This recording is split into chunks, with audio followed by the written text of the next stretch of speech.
want to thank all of you for the opportunity to be here for a very significant step in the industrialization of our dear nation.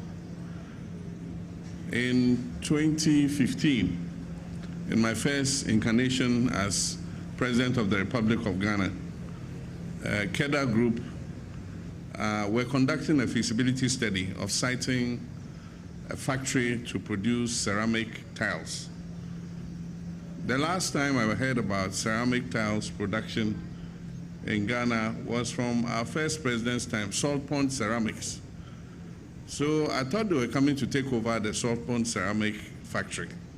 And they said, no, we're going to build a brand new factory to produce tiles. In the Bible, we call Thomas the doubting Thomas. I said, oh, China, they are just dreaming. And here now called the tile factory. Tiles, they are Crefi, Italy, tiles for her. And lo and behold, they started a feasibility, and in 2016, they began the construction of this ceramic factory. That was the beginning of KEDA's involvement in Ghana's industrialization. Many years later, we can all see what that partnership has produced.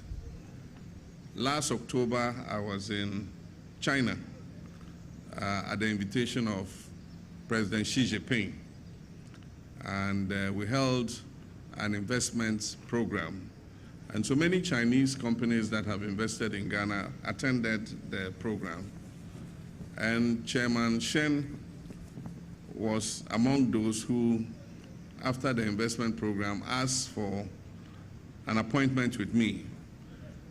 And at the time, they were getting ready to list on the Hong Kong Stock Exchange. And so he said, oh, he had good news for me. And so again, I met him, and he said, oh, we're going to list on the Hong Kong Stock Exchange. And so I came to pay a courtesy call on you and to have a picture with you so that we'll add it to the portfolio for the listing. So I graciously granted it, and he told me if we list successfully, I'm going to come and build a glass factory for you. And I said, the last time I heard about a glass factory was Abosso Glass Factory. I coming to take over Abosso Glass Factory. Again, he told me, no, we're building a brand new glass factory. And today, we've gathered here, less than a year after we met in China, to cut sod for a $250 million float glass factory. If you imagine that every piece of glass you see in this country, from our drinking glasses to our windows to our beer bottles, every single piece of glass you see in this country is imported from outside. And so this is going to be a game changer in terms of glass production. So I want to thank Chairman Shen for believing in Ghana. And I can assure him a few weeks ago, about 2 weeks ago, I signed the 24-hour authority into law. It was a bill, I gave my assent to it, and so we now have the 24-hour economy authority active. Incidentally, yesterday I had a dialogue with the private sector, and I had promised them in 2024 that when I become president, we will have an annual dialogue where they will have the opportunity to express to me directly the challenges that they face. And so all the captains of industry were there, and in addition, I went with all my ministers and regulatory agencies. And the Minister for Trade, Industry and Agribusiness was the host minister. And so we had a very fruitful discussion. And one of the issues they raised was the duties and taxes on capital equipment. For factories that are established and register under the 24-hour economy initiative, I have proposed that if they want to expand or they want to bring new equipment to retool their factory, they should be able to bring that equipment into the country duty and tax-free.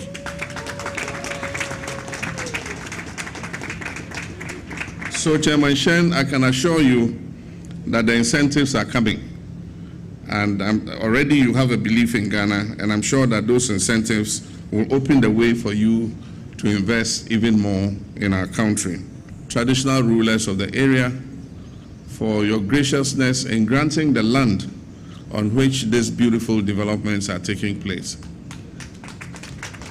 So far, you have granted a leasehold of almost 800 acres for the ceramic tile factory, for the sanitary ware factory phase 1, including the expansion that we're about to commission today, and then also for the floating glass factory. Indeed, this place is going to become the industrial hub of the Western region.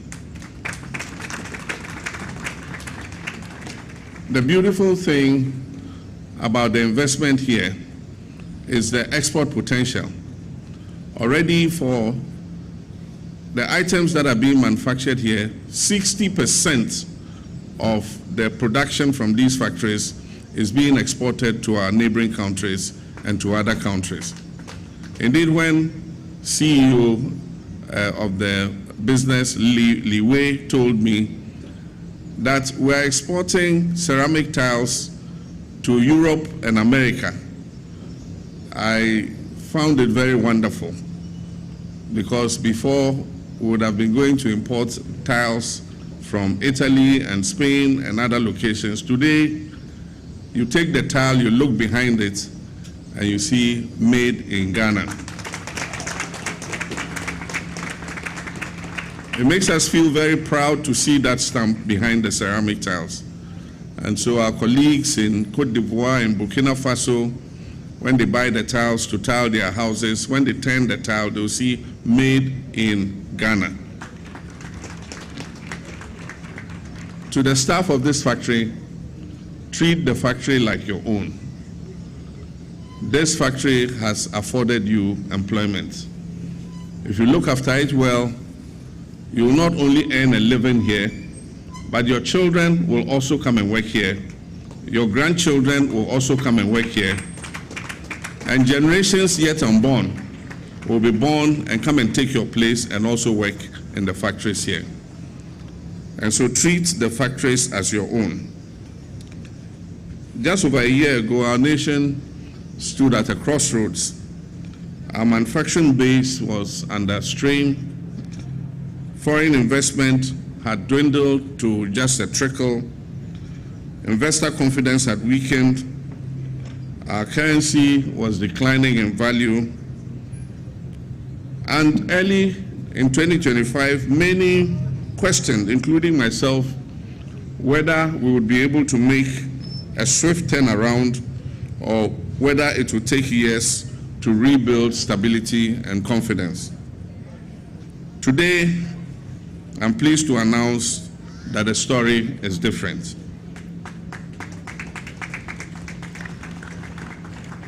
Through our reset agenda, we have restored macroeconomic stability, we have revived investor confidence, and we've repositioned Ghana as a serious destination for productive investments. Indeed, in the recent rankings of African economies, Ghana positioned as the 7th largest economy in Africa.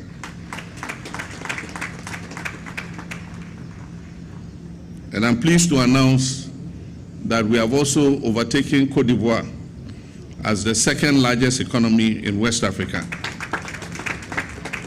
In 2022, something happened that most of us didn't notice. In 2022, Côte d'Ivoire overtook Ghana as the 2nd largest economy in West Africa. Nigeria has always been the first, with a GDP of about $300 billion. And Ghana followed with a GDP around 75 billion. Today, Ghana's GDP has exceeded the 100 billion mark. It's estimated 113 billion. And it has earned us our 2nd position again in front of our Cote d'Ivoire brothers. Our economy expanded by 5.5% in the third quarter of 2025, the strongest performance since 2020. Inflation has declined dramatically from 23.5% in January 2025 to 3.8% in January 2026.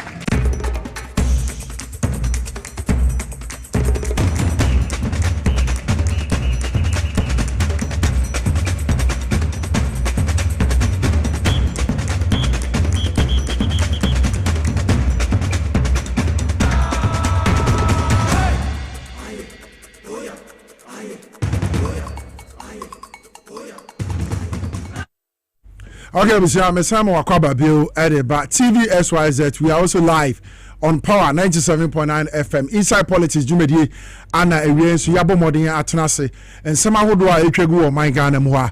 Ye de munchire mu esene fata eba wo fie wa dwumam anase wo kem baby a waje bre na wutie anase wo hwe yen ewo TV so anase wutie already. So we are also live on Facebook at Power 979 FM and at TV XYZ. Name muko YouTuber XYZ Broadcasting. No wabo modern na wahwe dwumedi bi wodo adwentra to ase e beje bre na yakenka de ama wo bre dwumedi eguso ekoso Mr Kevin Asante wono ni mi producer wa hanom say afi uko MCR Mr Raf Jampo Peter Cranton na afi Manoneti womo na ehihye TV ne so na dwumedi omode ababe somo na camera no inside ha no Willie ewa ha afi Prince and Francis womo nyina ejina hanom a womo bo modern say dwumedi bibia betimi akoso kama na ye nyina yetimi atoato ayadwene ewo nsem a ekoso o man Ghana ha no man no afa ne ntoma pa bi de afira me amedi dwumedi ehu chiame medi de N.K Obrempong the grassroots president okwap man Kania na metra konya kase mu e de ama Mugabe ma say the capacity man,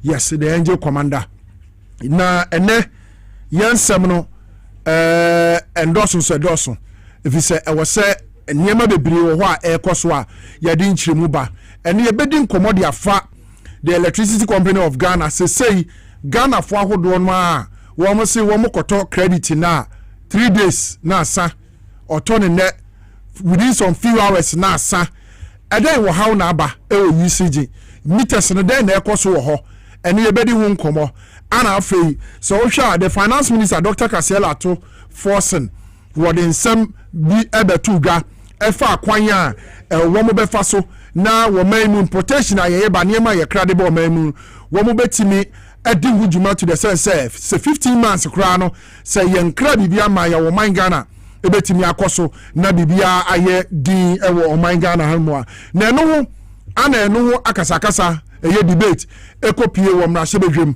na the minority leader Honorable Alexander Afenyo Markin on one side member of Parliament for the people of Efutu ebeka say enye enukra na hu hia sa 15 months reserve na womodi tu omo na womo kana ase wo bia mo mabaso no eno nya de ho hye da hia bia de hu hia eye adwumasem yanko ne yanko hwe Honorable Alexander Afenyo Markin the minority leader wo bra say nsemi no odi tudwa e wo mra hye bedwem ye ba ye beto adwumadi ne so. Mr. Speaker, we are not managing an economy to talk about numbers that have no direct correlation and benefit to the ordinary people on the streets of Accra. Mr. Speaker, the finance minister is here talking about inflation. What is inflation? When you go to the market and you cannot afford and you say inflation.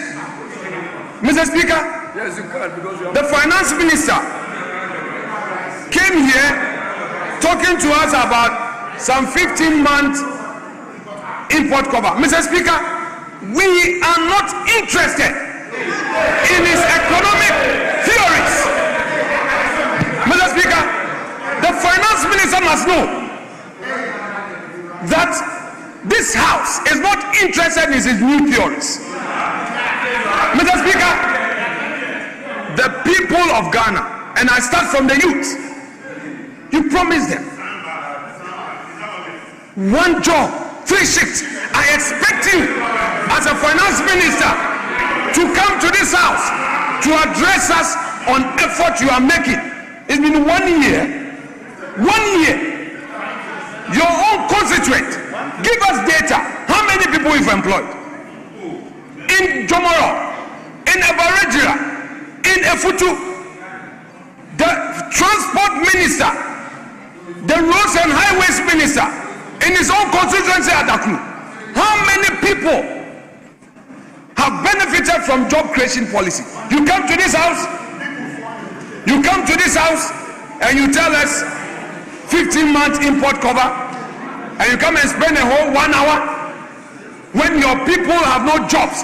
Mr. Speaker, even when you come to the recruitment, it's a complete scam.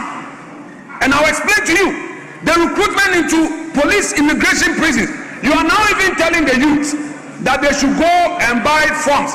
They should go behind computer and do aptitude tests. In this country, how many areas have internet? The youth are spending more. The youth who are already unemployed, they are borrowing to spend, to have access to computer. These are things that you have ignored. You've ignored. And you come and sit here and say, macro nebedi. Macro, nebedi. Omedia was a macro ni day. Finance minister, what's it day? Macroeconomic and accumulation. My friend, finance minister.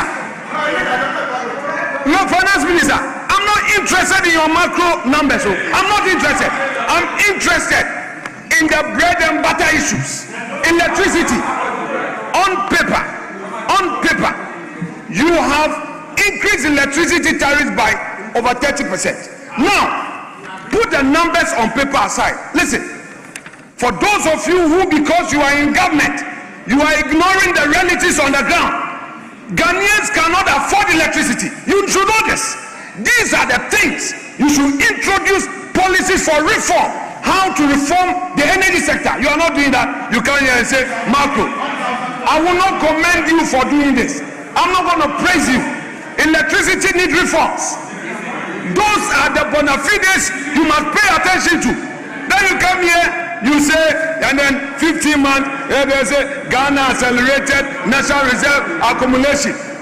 When you buy electricity, Mr. Speaker, this morning, somebody told me that she used to buy 1,000 for a whole month. Today, even if you buy 2,000 for 1 week, and soon, Mr. Speaker, let us be careful what we tell the people of Ghana.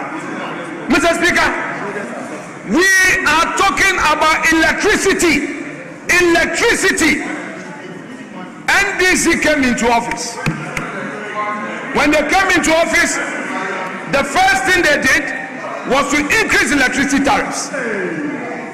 Instead of pursuing reforms under their own research agenda, they increased electricity, totaling 30%. Mr. Speaker, I repeat, the reality is that electricity tariffs have gone up by over 100% because, Mr. Speaker, the consumption, the people on the street in our constituencies, what they buy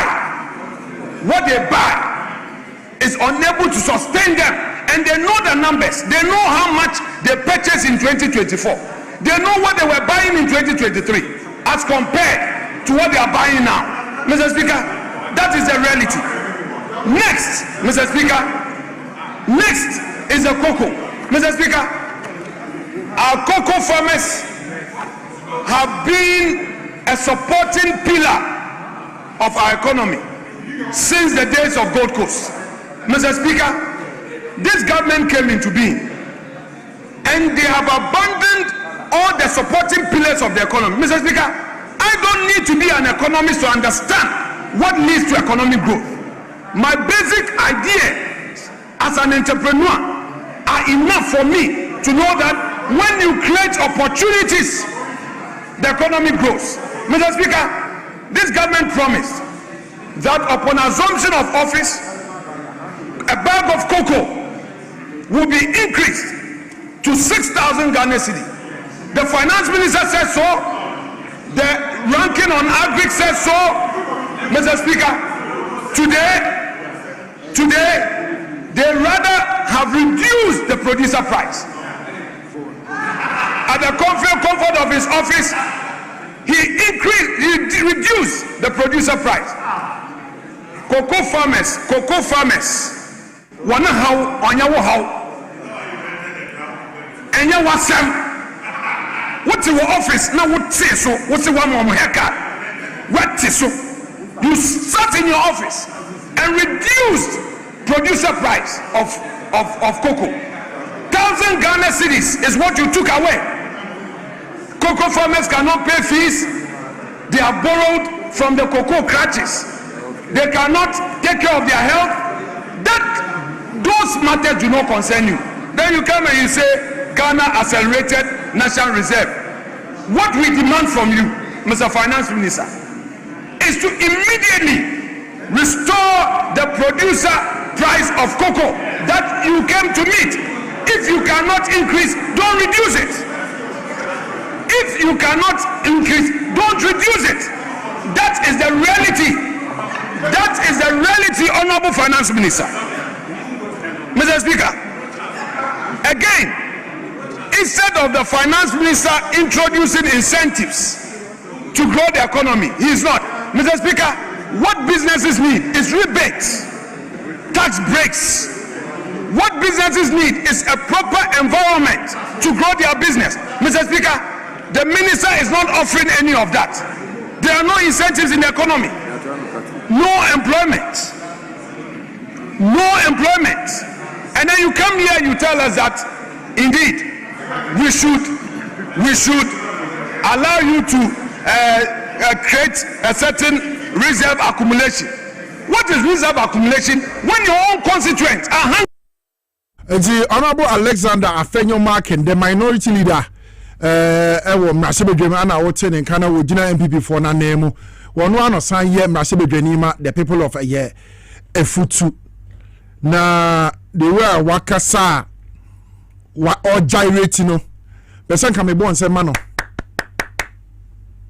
na akonwai anka woman to ne nkra se minority leader womra yankofa akonwa no yankofa baomia ne yefa ne nkotena Ghana akonwa no so no nhyase no mu meba me monologue no so but sa asemi Ghana accelerated a national reserve accumulation policy 2026 to 2028 aba who debate ma Honorable Alexander Afenyo Markin o ye dede bebre wo Mrasebedwem youth ni hia djuma any say no me besa ye jemre na me bomoden kire sa eniema yi nyina mu na ye nyina ye nya ye ho ntiase na afemi wi a me di monologue na apie wo so di Afenyo Markin aye no eti policy no abano the Ghana accelerated national reserve accumulation policy no the eba be ye nyina ne say eba babeboa na ye international reserves no for 15 months wo kromwa import bia ye be ye no say 15 months kura na say wo man Ghana ye import bia na economy no embreki ebe ye stable because ye mo a ye won bebre wa ha oil a ye won bebre wa ha sugar ye won bebre wa ha say roofing sheet a ye won bebre bibi biara ye krafi amano ne de ba o man Ghana ha no no from now up to 2028 no one more babebo modern say abribia no 15 months reserve e wo ho e 1 year 3 months and no da one more say Kurobi kura say okay me kura me close me border me kura me mamu me fa niam bia for 15 months ye betimi atene o man Ghana mu a ekomo ne ye wo saade no a ye beko na afei agese ye kokra ba ansa ne yatimi anya bi no eti ene na gusu no say the primary objective of the Ghana accelerated national reserve accumulation policy is to increase Ghana's international reserve to 15 months of import cover by end 2028 to support long-term structural transformation while safeguarding macroeconomic stability.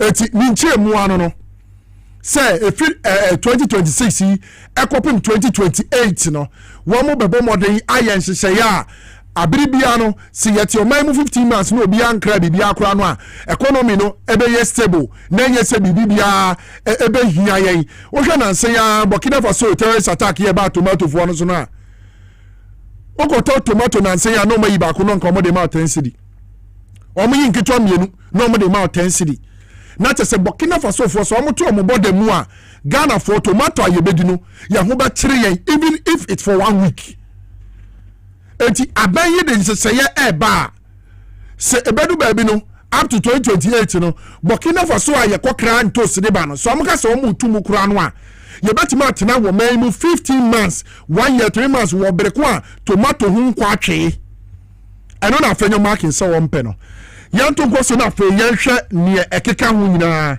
na yanto adwumadi no so. Now the Ghana Accelerated Reserve accumulation policy no the strategy be ba na plan be ba eba beboa na strengthen the external resilience by increasing the nation's international reserve to equivalent of 15 months of weight. It is said the American and na you repeating oha edi amamono. It yanko de etiaso. Now ye share in 2017. Wabra na nado dankwa kufuado beye o mampani ewo wo man mu ha na ne vice ye Alhaji Mahmoud Bawumia na finance minister sabre wadwane a woni kromu a Ken kuntunkuruku na ya uforiata na wamu betina benye munum ye hwede yesiye. In 2017 government used $2.5 billion from Franklin Templeton raised through a domestic bond issuance to help build reserves. However, from 2017 up to 2022, Ghana paid about 7.3 billion Ghana cedis in interest of that money alone. 2017 Nana Dankwa Kufuado abayne Alhaji Mahmoud Bawumia abayne say okay womu kromo so mba build this reserve CB na etimi aboa no womu kwakoje $2.5 billion every Franklin Templeton ho womu kwaje besia na from 2017 up to 2022 no interest nko na was $2.5 billion no ho no 7.3 billion Ghana cedis ana o my Ghana hwere wobra na womu fa akonya se womu so betimi build this international reserves na emma ye ho etimi enchire yen sa pepepe ana MPP for ko ya wo man Ghana no boka yen to so ne hwede ya edi wo. Now between 2018 2021 the Bank of Ghana also borrowed $2 billion from international banks such as JP Morgan, Standard Chartered Bank and the City Bank. The Bank of Ghana no 2018-2021 womu ko bo BCF JP Morgan Standard Chartered Bank wo ana fe City Bank na sa sikaya womu ko di yi e cost Ghana 182 million Ghana series of interest ewo $2 billion aye ko ye edi free JP Morgan Standard Chartered Bank ana fe City Bank wo ni nyina no na ye kwan ya omo pese omo fa so na omo build this higher reserves yi said ye be ya ye huntimi nkyere yen enso omo ntimi aye edokura no esa ma wo man Ghana ebo ka twitwidie which is 182 million Ghana cedis from 2018 and 2021 wo mo bukobo sa besia we ede ba ye yan to so ne ye hwa in 2022 2023 2024 MPP aban AC from free Benjamin. The Bank of Ghana increased its foreign reserve by about $3 billion, $2 billion and a year $650 million. That is 2022, 2023, 2024 respectively. Anna Bank of Ghana no wa increasing the foreign reserves no. Now you talk you see here. It did this through swap of sale and buy back deals. However, this cost the country $650 million in 2022 alone. And after 2023, a side costing or minor a year, your friend is saying $477 million. And after in 2024, $65 million in interest payment alone. Altogether, the bank supported reserve build-ups a year $5.65 billion over 3 years. I was here.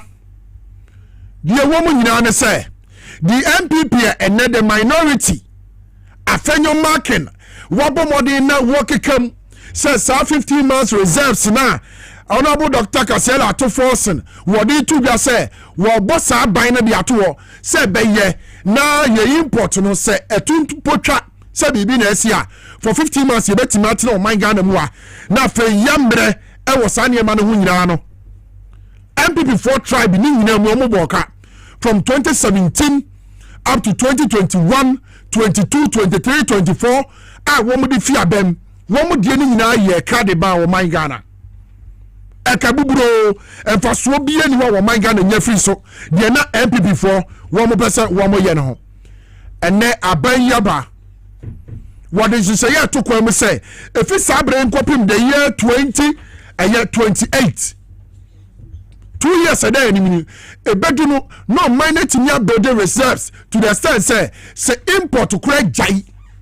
for 15 months ye betimi anya ye ho na pressure bia medaye so Alexander Fenyomark no honorable was there be enu nya na say inflation about do 3.8 na say okọ market na niam boarding a emfaso we inflation what say na say dollar nam 9 cedi 10 cedi na say niam boarding a emfaso ne te say me back me also honorable Alexander Fenyomark.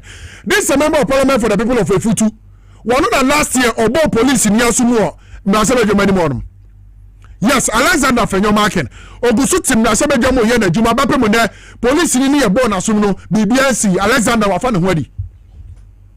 Ayo wono no koye board chair e wo UCG na containers ahodo yira ye Alexander Fenyomark wono no okọ Maslok akọkọji loan 500,000 Ghana cedis or the Efutu for kosi no ekosi awowa akọ Maslok malo na boja for table so for mumra meji na mumfa ko somus masene na mumfa nya juma Honorable Alexander Fenyomark ekoji 500,000 Ghana cedis Maslok abanyi ba ye yayi ana ya bo modern ya Jesus kano e dey free ya friend say Fenyomark ho a wakwakochi o Maslok wakwaje besia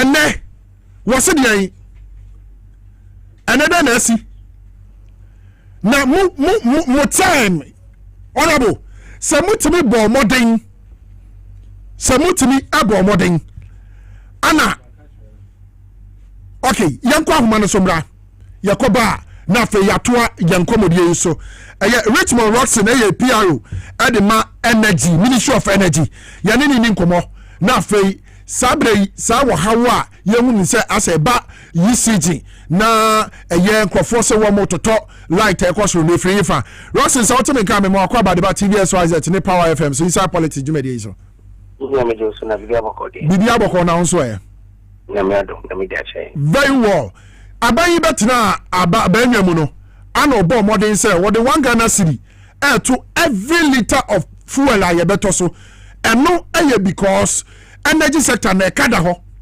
aye di tiaka Ghana for esomu aye na tu agitumu wo bi atua na fefefe na say ye hu say energy sectors no wo mo na kadeda ho no abanya kwakotua bi IPPs no wa tua bi ade amomo reporter yasase ayenya ene say Ghana for binum wo si wo to electricity a kwansima na safri mu meter no so up to now ebinim complain say o light dundum eba ne wochena na ekọ eba ne wochena na ekọ woye PRO ediama Ministry of Energy no ayeye bisaw wo how be gusu eda energy ministry ho ama sabre saniema we nyina esisi ana I'm not sure for once again now in that was for opportunity. Number one, say our kind about major challenges or energy sector, particularly with the power sector. Now we took over a sector where we had a deficit of over 700 megawatts.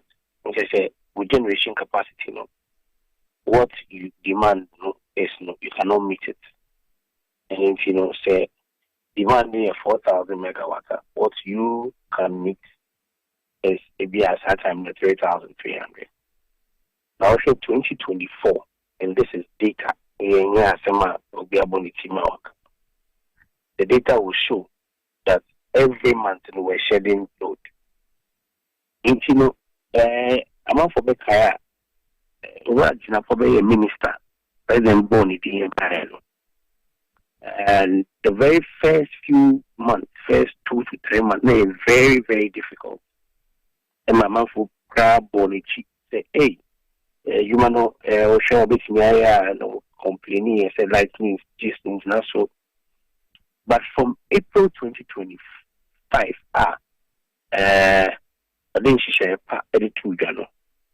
we haven't been shedding any load from that time till today. In fact, what our demand is, the demand in the crowd say a new peak demand of about 4,300 megawatts. Even that we are still not shedding load. Obi kase should be a whole namu shedding load that is not the case. In the last 2 weeks, ever say 1 week or 2 weeks into 2 weeks or how they have fun 2 weeks. Minishino NOTC a number of outages at Asia, a number of areas. Now, with the work that the ministry has done with the agencies, we did a comprehensive analysis of sector. And we say, even though there's no issue with generation capacity, any transmission, there are few challenges in specific areas about the distribution line. And these challenges, different challenges. Also, one of the challenges the distribution line. In some areas, there will be a kind of overload, transformer overload. Basically, area we start here, so the transformers, we're looking at the capacity of the area. Into Oshe area, which is Chadu. 10 to 15 years ago, we are only Chadu ye pan. They were a waterlogged area. If we trade fair air on the eba, now if you are Ubia or do Zenith University College, all those lands, most of them were bare lands. Today, when you go to Chadu, you see a dying you'll be surprised. It tells you that the consumption in that area has gone up. The consumption was that area not go up, automatically it means that there is a lot of pressure on the transformer. And so you have to make sure that you have a bigger transformer to meet that capacity. One yes, any time the transformer goes to full capacity, why you careful a bit blow. It blows up. What it means is that the whole area on their light. And because of the overload, sometimes you have trips. When you have trips now, lights a bit. And we noticed that we had these issues in our car. We share Achimota, for example. We share part of Tantra Hill. We share Adenta. We share Yarifa. We share a number of areas. Those challenges are there. But in the last few weeks, the brain issues, any areas we have. These areas I have mentioned, that problem was dealt with last week. In N.K, no more La Paz, Aquitiman, Tantra Hill, Achimota, Mount Summit, all those areas, part of Ofango, they were complaining heavily on power supply. Many of you like to see and ask about Bankasa reporters in core areas. They will tell you that in the last couple of days, they are stabilized. It is because transformer now, that's a suffer transformer. Amano, a bigger transformer. Oshe area, which is a Dodua. Dodua area, which we last week, is a underground cable back home, a blast here. The blast here, the team had to trace to be able to locate the fault and then fix it. That problem has been done. And then, the guy, one of the stations, depending on the makers, and say, oh, you know, Shy Hills, Nana, Menene, Economy, Home, life. Now, we check here, almost lights that off for a number of hours. The hot would wrong. To perform a mission, a light or under lighting. That problem has been dealt with. Oko lakeside, it's kind of the same. And these problems are not, and to say we are practical, we've put out videos and pictures for people to see the work that is ongoing. And when we are scheduled to upgrade Adenta's transformer from 2026 to 3039 size. And now we say you want by Friday. In where you will say you want. It will be some more than that. To be kind of from yesterday till now, what test say power sector and power supply and improving. Those are the pockets of issues in those areas, the number of areas. Now, Obi say because of that, there's those like I said, the person is not being accurate. Because we share across Accra now a lot of areas of what we saw in the class and more likely to be a lot of these areas in a stable power supply. Okay, Roxo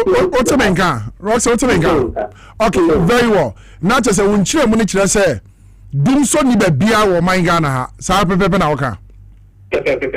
Now we lay out specific problems in a specific area and what the intervention. Mami found we interest in the way that one. Yeah. Kumasi last weekend. Obi Kumasi the other catch was there. Almost range area home. Almost transform 8 billion. It took us about 18 to 20 something hours to be able to fix that problem. And since then, we are on the in Shire, so many these areas range on that problem is gone. And until the exercise I had to ensure, say, feeders, transformers, cables, all those challenges that sometimes a disruptive power will deal with it once and for all. It is ongoing. Hey, minim say what be a womo to almost UCG credit na kakra bi na asa no what be na say what be a Ministry of Energy then anamombe na mutu afa wo say be na mo betimi ahwe say sa o ha no wo be ye free. Yeah, the complaints about the attention of the minister. Okay. Complaints by the minister directly say the issue. One thing that we always see, I say, you should always be fair to the consumer and also be fair to the utility service provider. And as a ministry, what we will do is to make sure that the tariffs we pay is a fair reflection of what has to be paid. If you know minister my direction, now in the next couple of NJB, and I'm sure say the ministry will receive the report, and then based on the reports, the minister will take certain actions based on that. But see, I want to assure the good people of Ghana say, Obia was our challenge, investigation, that problem, once the investigation is done, we'll all see whether indeed problem cannot and I said that problem anyhow. This work is being done in collaboration with regulators, Energy Commission, PURC, Ghana Standards Authority, and the minister in the facility. We use testing meters. Those meters, are always accurate. I'm sure that in the next couple of weeks, we'll unravel whether or not those issues are true, or there's something wrong, or what's the readiness is accurate as it's supposed to be. See, na umra wanya watimi de sanche mu we abre no ye das ye pa na mom no ensemi guso koso because sa UCG prepaid you semi ankrofo to e ho pressure ba pa nti kache minister say the directive no wo mia mu mayen say be ya Ghana fo a wo mo experience sa ade ebetimi afri ho ye das pa you ni umra you say that na but in forward wa kwenye we should not name country will be say on the light nya duma those don't sit and assume say doom so be your and I say low shedding be your life we are doing it share our phone ECG officer bell and I say phone for ECG 0302 611 and I say call ECG pages so na come reports on the issue and I say if of any CIA page, Miami page, minister page, just alert us to ensure that the issue is resolved. Now one can say, oh, Mudu light me up, and remember na light up. Why you careful and force the young way? Because in shooter, that's a poor people, that's will be a why fear you and I say cable be here but immediately you report the council attention to be able to deal with it and then resolve the issue. Okay. And there is some of these challenges. Very well. Richmond, you better ask you pa view number. Okay, you so Richmond Roxon, one a spokesperson and head of communications at the Ministry of Energy. And I want to see any needing command and some will be a cocoa. If you don't no more can say do so asaba because no light cocoa off. Now if you don't say one more you see the prepaid credit now, one would do so as see na sayasa na asayako. And also the Minister of Energy, Honorable John Jinapo, Wabomodin the directive at all. Say Enjushemu Koso. Say it's some pana. Says the same Crawford to you see the prepaid now a contentem. Esa eyesa na tia na osi hwehwemu nkoso na afi bia anye na afen so se wo ho na se wo light dum a dum so bia ni ho osi dum so ni ho nti wo ho na se wo light dum a number wo ho de tuwa bo mode na hwe ECG for number no na afi frɛ wom na problem bia ba no omo resolve ma as soon as possible na afi bia ntimi enye kama ti bi so ye to adwumadi no so ye to so a na medimi monologue no na me wa fenyo marking so Asana Richmond ba ya me call no ho. Sir Honorable Alexander Fenyo Markin e wo mra sebedwem e kasa e kire say the Ghana Accelerated National Reserve Accumulation Policy 2026 up to 2020 8 no enya de bia wo se Ghana for enije ho ana enya de bia wo se NDC for the bomb ho safo hene under on government na danko kufado ye mampani na alhaji baumia ye na bedi akire na kanefoyata wadwane afiri oman mu esa ne se wo beye wo man ne foto samfo no sika hoduo bia fa kanefoyata nsase na die besia ne besi na wo bia anka wa pre o mampani so obedi from 1996 up to 2016 campaign sika nyina MPP for be pen no e wo bra mbedi ade 8 years mo afanyo mark no woka say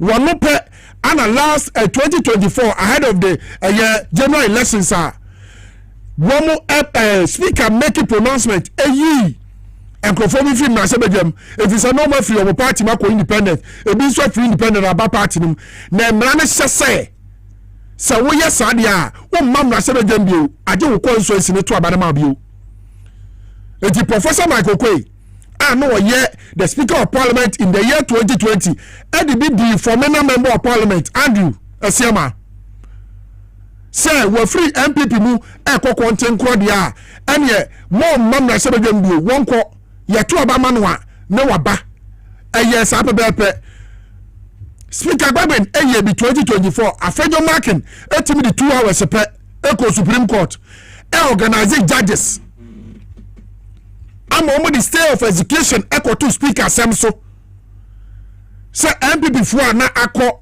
suum ane other places na MPP fu na omo akọ independent every party mu a the Speaker of Parliament say saadi am na sebejam biom kopem tama ye beto abayi om no maba afejo marking say sa time ne de emra ne nya dwuma enti yade tabo to so now afejo marking ka security electricity atem one no kwaya board chair of UCJ one mo krane ma na be port wa enema be $5 million no one mo the party Facebook kwa no makoto ama no e wase ECG niema oyi pia no mo se akwakoto niema na free ni ho sa niema nyina koso and afenyo market. I'm telling you today. We have your video. Time you can say containers I asema o kan o mra se bedwam nyina your video so no ho afenyo market. Say me say ye beka no kra ne de akere mu o. Wo man ye nyina ye dia. Anya people for dia, anya NDC for dia, anya political party dia. Ghana for ye nyina ye dia. Eti ye beka no kra de akere mu. Under afenyo market na o board che ECG. Na ECG account nko a wo digits ka ye 84. Eti every month revenue I was say ECG generate no. Emu be ye 60% de e kom nkrofo bottom direct. Eti time wa NDC abanse say ya NDC ba ye no. Wu ka na da ECG. Under afenyo market. A ene wonya no de kasa. You are talking about employment. Mo de napko ba ye. Mo ba be mu na mo de napko ba ye. Ayo mu yodium dan ana 2020 mo promise cross mo be yo permanent staff. Na nano dan kwaku fodo. Ye be ye napko for permanent staff. Mo wini 2020 abayi napko for gusu tifie ba pem na 10 months salary akem afenyo market.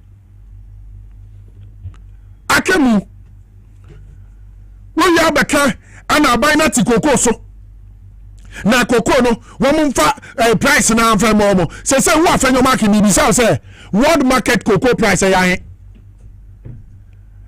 metric ton 1 metric ton of cocoa yes 16 bucks no afenyo market ni bisa say ya he in 2024 equal to $12,000 per metric ton na mo ton cocoa bag baako a edwaman so almost 9,600 na mo makua for 3,100 which was about 32% of the FOB price. And a number of makua for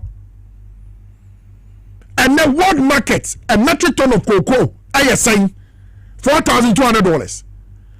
It's a cocoa bag sika baku sika and 2,887. I buy this one makua for 2,587. Now I buy ton cocoa bag back be o nyatre na Ghana cedis and what fenyo market na 2024 mo ton cocoa bag back wa mo nya 6,500 wo ho na mama kuani na 3,100 no wo ka kire Ghana for say and the cocoa price no nye ya hwe o ma no ya hwe men say honorable ya hwe men say mo bro wu fo sika maslo kokora ko gibi maslo sika fenyo market ko gibi wo ma se bedwam. So you feel so much like a BBR now, Ghana you to any bra you don't know. You have no idea because you was you. You are a politician. Etiabia what in ya afesikama wato said the ECG and your 84 account no your name account and never will direct. And you was board chair.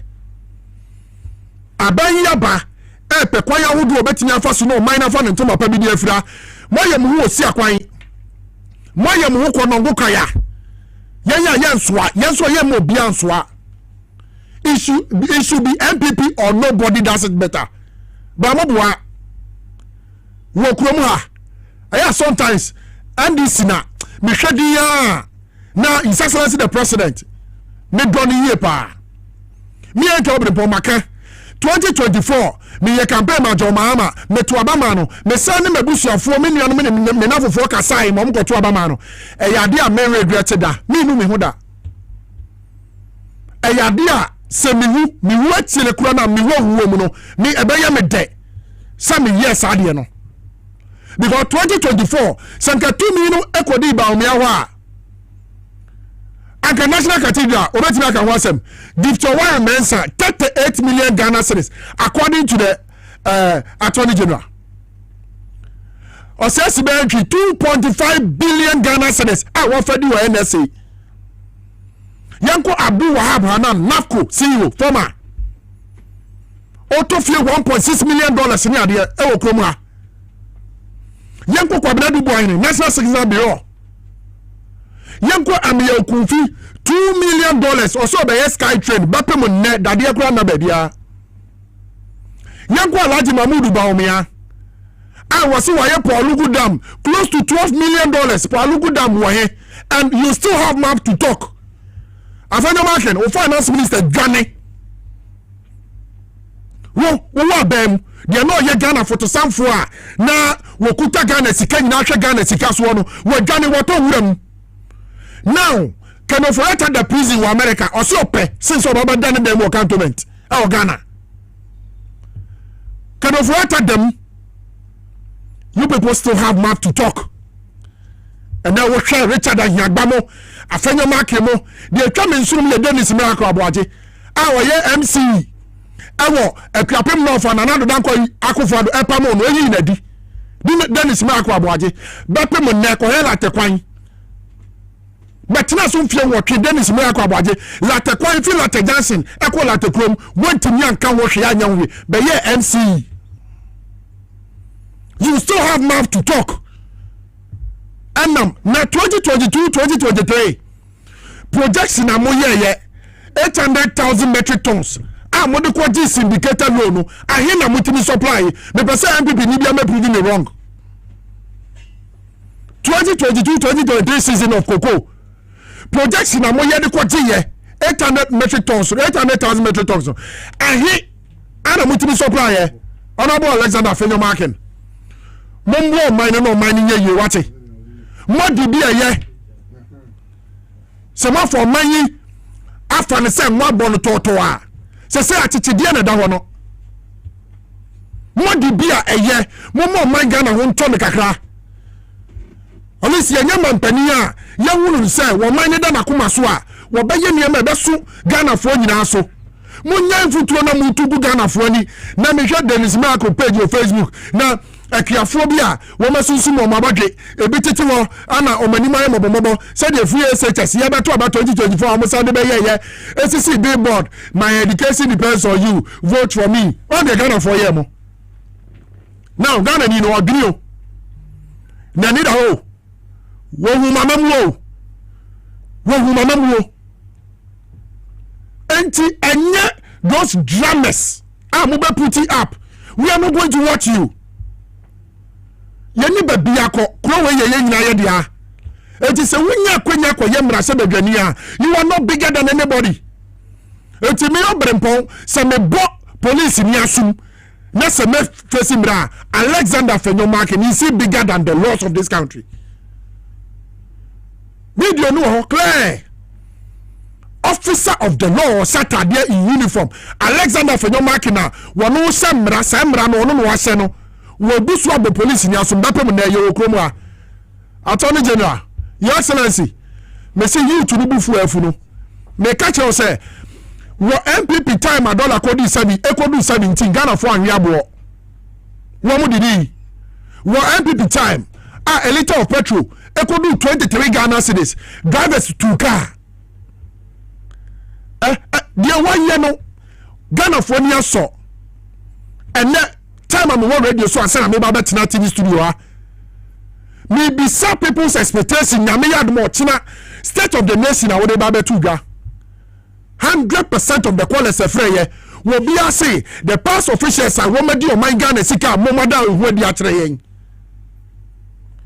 The past officials of the MPP government are woman real woman after woman Japan. Your Excellency, sir ahemfo asafo mpanifo opinion leaders no maba your excellency we dey bibusia nia we dey mesre fache ebi sibio se wodi o matia you fail with your reset agenda medical catch say before one kasa we be successful with your reset agenda no unless you are able to hand over power to the next NDC government and yes I will fail you I was arbitrary garlic mixer and I saw me monologue yase yanko no medro no sayare wa se wutie na wo fa na wo de etire kotobia ebetimi abo na ho ayede yenhwe mba nto adwede ni so enua victory garlic mixture na wati ni dinatiatia tin se na edro ni tie na no pasem ne se edro we adwuma eye titru pa ne se ebeboa ananana ne srade ewo ni badua ni mumtin mu ama ohun atokura ye dika obabi wo ho a okonfikyire a ema edro ewu hia ye victory garlic mixture ebi kura wo be kwa ewie one san na ba eye victory e na wuhia wunya victory no ma na busumi biara ubenya ufichira kwa empa ho kura eno de akira obi wo ho ani ti na te dwa no obi wo ho ye aduma kakra bia no abre na kuma bɔ ne pere ni nyina ye moja entimi mfa akoma no mu kwa adwen mu eno ne kofa saa de ne ba odofo mesrew so wo na wonsɛm ta adwo ebi a wonsa no sei ana wonam no mu na esi fom no kura ebio ana ayatufo sɛ de edi fom ato mpaboa mu a ɛyɛ victory ɛna me kan fama wo unum victory asa no ma ye bobɔ so nyina no ebegai de oto ho anadwo a wontini na wonya victory emframa nyankopɔn de ama yɛn sɛ yɛ nhumi wo de wo nhumi a na wo tie so o bra ɛyɛ victory ɛna betimi aboa wo ye wo bi wo so a wo ho ana ne yɛma hye no a obia na ne ka obia nya ne hwe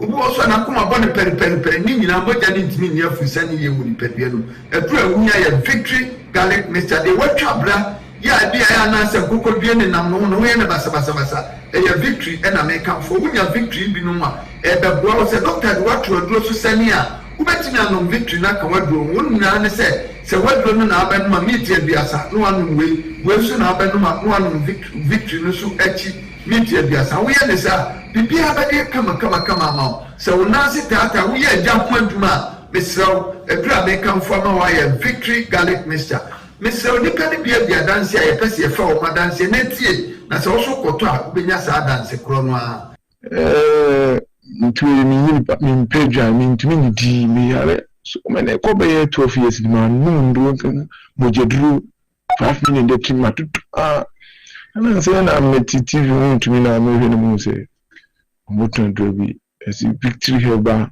victory garlic mixture ni mpedru sa wa modru asa modru eye papa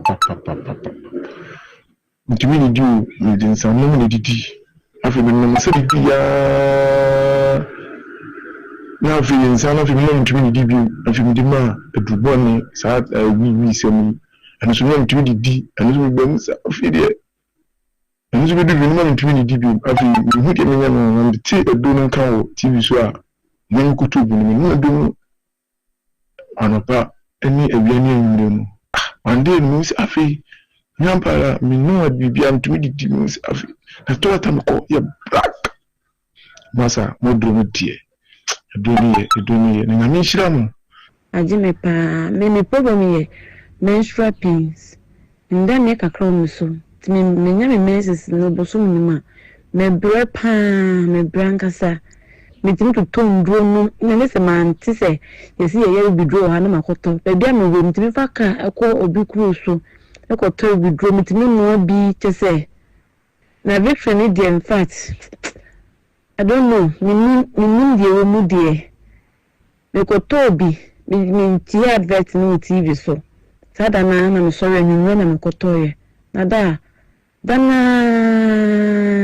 me say ade yi to me pad me no mo ja tropa yi to me pad no ti me twa to me phone so kura say ha adwene a nka me de betum aka ho na mo hye ti say so one way you call because maybe me ya bo na me no duro bi te say if you said na yi sa mo ja tro ntu me pad no me no means say no duro e ma me hu sa e mo ja say like say quarter te say me na flow kama ti victory tie ntimi enja nto ho te to de bia na mo ba ba so mo mo so ma ba so na e do na me di hu adanse obi si me de cholesterol sa de body and aba mi padua ma be dia tenase wadro ye victory garlic mixture se we ya victory ni no ma cholesterol no se ne ni e density bia no victory be nyini nyina afi ni padua no odo fo wo padua to anama ne 024 2545 633 024 2545 633 and 020 129 3280 020 129 3280 a victory mkunimdie ne de bremu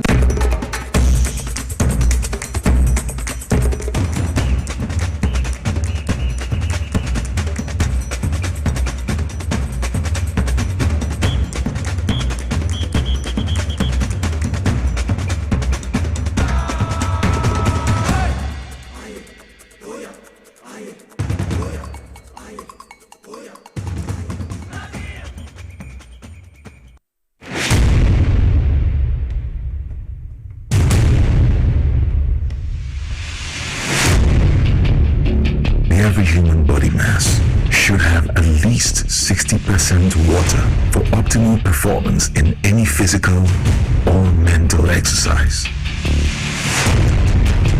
We can help you maintain it naturally.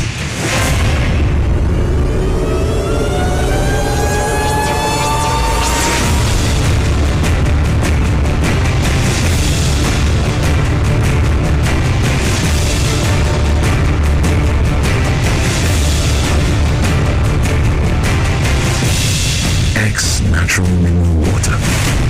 Simply natural. For bulk purchase, call 0596 273 546 or 0596 273 547. This advert is FDA approved.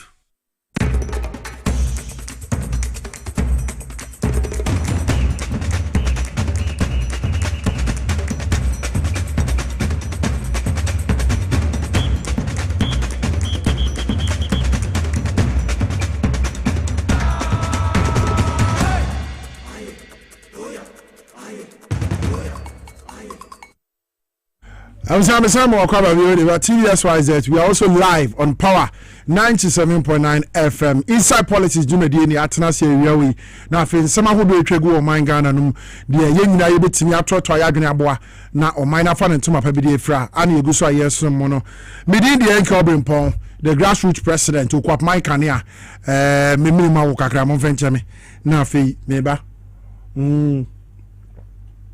yentu aso ex-national mineral water ana manum bia mede kire no se wo pensuo ai muda hokrojin insuo a nyani nuo ayemuma na woni abusua no manum mamu sampa manum nsuo nya ho faso de a mepa chobo mori national so say ex-natural mineral water ebuta nyani nuo nyina insuo wo nti etimeboa na abribia na pomudi ese na fata no wunya ewe wo nipadua mo ukom welcome ukom more ukom mat bia ebenwa mepa cho sharp unsabetimi aka ex-natural mineral water ne bi na afi okode kwaye yie ode kwaye party oye wedding oye engagement jumedie bia wudie nipa dodo beba ebi na afi omanye nsupa nom no kai na hye nso say ye ex-natural mineral water ene betimi amasa jumedie na sipi na esita bomode na from on numbers yi so se wo pen dodo no watu na se wakwakoton dia na mum open kakra dia okomo mat ba bia mabobo na obenye bi on number betimi afro mo so nie 0596 273 546 0596 273 546 and 0596 273 547 0596 273 547 na fe ex-natural mineral water for wo majo so no mama nsu a emu de na nipa wo mu a ebo nipadua ni bi akoton na so anyamfa so agubotum ex-natural mineral water is simply natural a emu de ye pa em say enko Power Specialist Herbal Hospital for Haxa Mixer and a hake Haxa Mixer and omu de ye friends Haxa Mixer and a Haxa capsules diaba na se eye osa yare a dawo yem ekro udi dia row when dia row abrebia no na emma wontimi nya pomden dia me pacho ma unsanka Haxa Mixer and ne Haxa capsules wo mo nkasa ba bi pie fidua mu ma me mo makwaba na afa mu nsem nyina wo mo fensom yen chief akwaba NK atiu bibia bokode no din bibia ne power ni ntina na ase power ne fire anko ani bi ne hake de na mo wa mo bisan be ka kire e de afa Haxa Mixer ne capsules ho etiefo ne ahwefo nyina ready ye nante enke mina wase ma memfa enchia ema ya ahwefo ne atiefo a omagimra omohwe na enke fire na o fire na sena o man no nsensam da na koma so no saaso so na yen so eba na pomuden ho nsensam a yen so eda ya koma so na aya na ye ka sembi se yade ya ana ama me ne 1 centi ni nyina no yade me paucho ko na kope Haxa Mixer and then capsules na nonom e stomach ulcer influ ni peduanum say your ulcer nko na etete wodi a wadru oye Haxa Mixer and capsules na mamensan fanchi akese ma eye nuanum muslimi fo a mepacho omgusu a omoye fasting a eniema ekoso omobo empire na mepacho yem pese sebi akwanche ne bekwa wiye na obi yefunu osene ulcer ba onhunia onye ne ho aduane to ne yema ye ne ye ntime srewu me paucho you be our for Muslim now we fasting be abomodin aso be kwa pay haksamisha ene ne capsules yi bi ediesi honum ene anopa no na wanom eye ensuo no ne ti no mienu 30 minutes time na wanom eye topaye no anase capsules no so with eye ordinary water anase pure water eno so so mienu ewia de san fasting nti me pacho ma enum bi enwumre na wanom bi eba ne sana only akwanche no anase fasting me pacho yade ye friend stomach ulcer satamu ya fasting na ekoso no afi na ebeji akonwa tena oni padua ni no yade ni ntimi meji oni padua ne ntena so na wawie no bibia aye okay ade amount me pacho na kope haksamisha ene ne capsules ne no ema honye den ento na ye ka me pacho haksamisha ne capsules anase ye stomach ulcer den stomach ulcer beni na ye kiremu a na ye stomach ulcer kuro na baby beto ewo nipadua ni mu no eho na doctor faso no ode atudin eni nti se wote peptic ulcer na twese ekuro na ebaaye no ulcer kuro no ato eye wonsuru nkoto anim ana ba ko so ato ye funu baby odidi ekogu no ebia na want peptic ulcer na emom no wote eye gastric ulcer na gastritis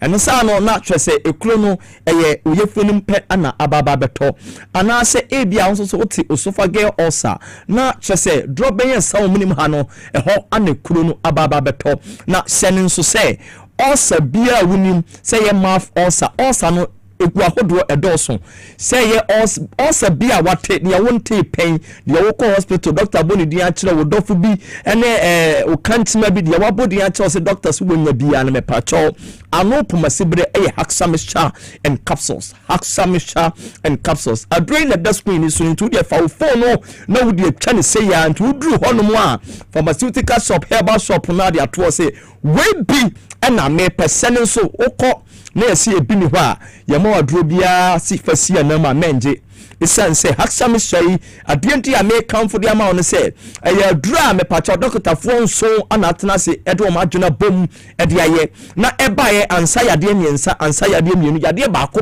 pe stomach ulcer asa eni ntime pacha se ye ulcer nko na etete odi a ene ye okope haksam shai and capsules a ebeji wakajinamu ama stomach ulcer no afi woni paduanum ayeden akọ na me paucho anya na signs and symptoms no ehu ehia me yie pa obi bi sa signs ben na mete ewo me ni paduanum amenu say ulcer na ayeden ebodawre ewo me ni paduanum ana se menya nko hospital na ye diagnose me na menya signs bi and symptoms bi o me ni paduanum a me susu I say ebia na ulcer na ewo me ni paduanum a ebi ana me bebo so intino yentie na se ebi ewo ni paduanum a okope haksamisha and capsules ibi na one onom obu wonu a o hye aduane to na mu a me pacho onti aduane ne de onti nkampo kura se aduane ye den adananum me pacho wo de no ebia na stomach ulcer na edeba kona kope haksamisha ne capsules ne nonom ema ohu ento obu wo kura so a aduane ne mposi na nimu no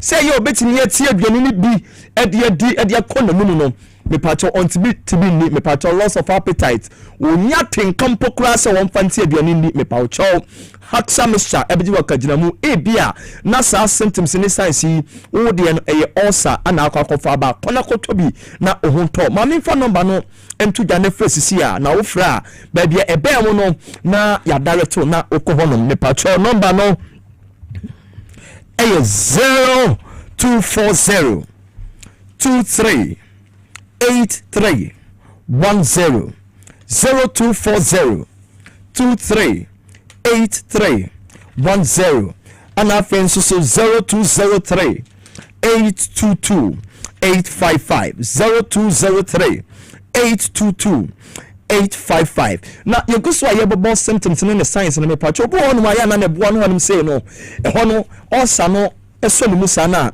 eho no etwetwe no eho no ye ne ya na aso na chiri bramu no na chiri dompe na chiri nkasai sabi ontumi mpo enkasa no wakasa dene sabi onantimpo ontumi fa ne nan entieti afom dene ne ulcer betimi aye nipa dasane no obu ha bia ne to ne yema na ne yem ye ne ya me paucho obu on so onidi mpo na ne yem ye ne ya senti ama obi yefunu asese kutu gas nko ne ginam eba ne sana me pacho ono ho no a otumi kesi me pacho belte ama wo gina nchen kra no ten kase oni pakun wa den wa kesi dendende eya na eye nimguasie me patcho bomode na kope haxamisha and capsules nenom ema osan emfiri ni paduanim obi so gas na gina ne yam ni ntin me patcho no an so oyin from abone saa obi so symptoms ane signs are otwo ni paduanim no kona kope haxamisha ne capsules nonom ema osan stomach osan emfiri ni paduanim ede na woti wo ni paduanim obrepo a eye osa etete wo obi se medana me benkum so na ho seseme medam ni fa so na ho seseme medam achia na matire bramu na eye meya enintimi na agese metena ho na ade ache we me pacho uyo kristo ni mesrew anaso ni pa biara obasasi so ansa na odi yade bi ebehye se eye spiritual ni mesrew se bomode akọ hospital na ko check se unya stomach ulcer na se each pylori mo wo ya omde ulcer bayi bi no ebi no widie mu a esan se ulcer no ebeyewa ne betumi ajaw no anhwe ya bekase obi na ato aduro nanso na nye aduro to na ya de ana akofa sa ede abrew eniti de wo tinka bia no ko na kope haxamisha ene ne capsules na no ma osa no emfiri ni paduanim enko osanti me pacho wonya internal bleeding wo ho no na moja efiri ni paduanim obefi na moja wo mu sabi obeja na moja wo mu eyesa na mo woni so nyina ye utum woni so bremo oto o sore pe wanso ade mu a tiato o senti me pacho obi wo hono mu a former na all fall ade chi o checking weight ade sanchi bi na be checking na ne swate former na all fall ni padua yi entimi nyefe entimi nye kama bomode na kope haxamisha ene ne capsules na ennonom ema ohunto afi ubedidi kama ama ni padua na ayennom no soko kama ama body no afani ntuma pefra haxamisha onom no etu yade no anase esawo yade no efi stomach pain e osa hono na sensiesie wu ni padua no ama waye fe ama waye kama na anwumre ya no eye Kekla pharmacy wamo eho ana mefiri ameba ha anwumre na omo se ya hunu dwumadia haxamisha ene ne capsules eye ayawesa esa ewo stomach ulcer mo enti mo mre yambi enti wo koka so a Class pharmacy me pacho nyanya no road one man me pacho ansana obeduru ye Pragia station hono na no na ade ba ko ne se madam no nanimu tetoto wonne eye nadwuma efo no nyina na mbaba wa no omanimu tetoto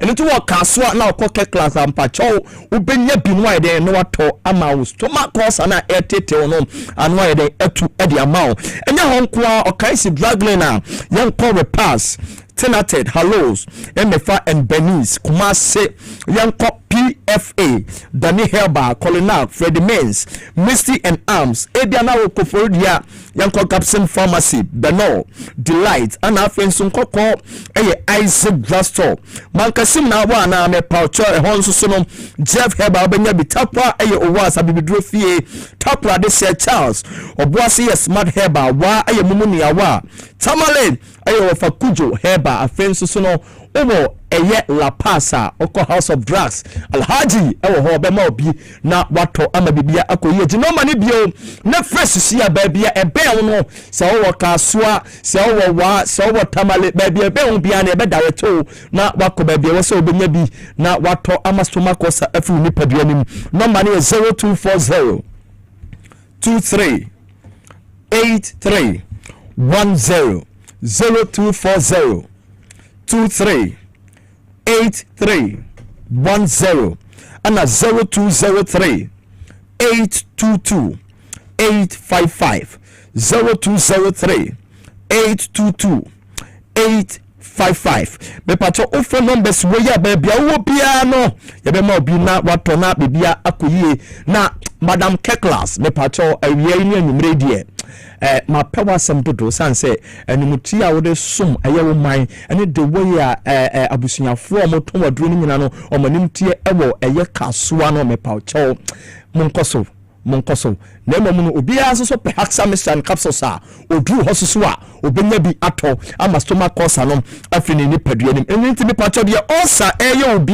no signs and symptoms a wuti bia no se wutumi didi se wuntumi didi se wako akoye endoscopy ame de pipe bia rara minimum akoto wo yamo na wo mpese obeko ho bia san ya ba ofa mu nti no kona kope haxamisha capsules no ema ulcer no enye den emfiri ni paduamu obi ho no ma ulcer nti diarrhea ba besuye ne so ede otimi jane na more than 3 times me pacho enye normal kona kope Haxamistra and capsules na enonom obo ha ne osa ne ba ye nimpo no ama aya na ne nsa aye titiriti ne nan aye titiriti numbness me pauche okona kope Haxamistra ene ne capsules na enonom ema ohaw ne nyina emfu ne padua nim ebia na wonfe oten kasa wonfe ne wonfe eye wo ya ofin padie se eye wo ya pasa stomach consent me pacho kona kope Haxamistra ene ne capsules eto de bo ya na obo nyina oboso nyina hye wan say gas na wo yem no abo afro aba wo soro nti no ebegina obo ho no a na ma obo ho no nyina na ekuru ne wo ho no ama ho nyina hye kona kope Haxamistra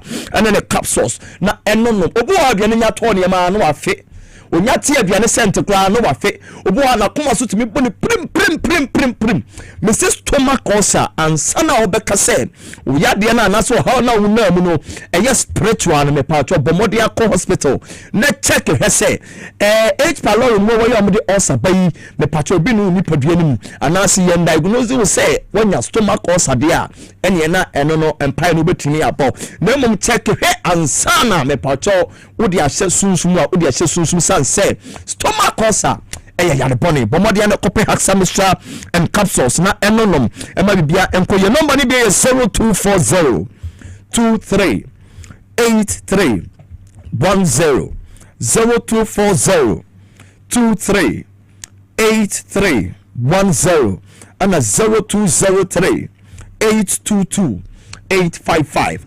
0203 822 855 na NK na wo say wo de Haxa ni be koma abusuafo bi na adanti die no na o mo say tete emuda ho no kreni emuda ho yie pa because ono na mi say wa complain o Haxa no be 5 years oh okay wow na ade a emudwo no kakra na asen apegya no mu nse ebasa no na bia onye no bi betimi aso no but na ekro no social this I just wunya dru a obekoso anu mebetimi atu yare na sekra ti me recommend Haxa mixture na Haxa capsules man and bepi me nyina no utimi say ni pains are no family nyina na ba very well so we shall hack for now ti o man kan wo mo na Haxa mixture na capsules no eye o mudia no mudia bedwama so say obi a osa yare abeto yem nkwa de ebetimi atu ase a high power 97.9 FM. We are also live on TVSYZ.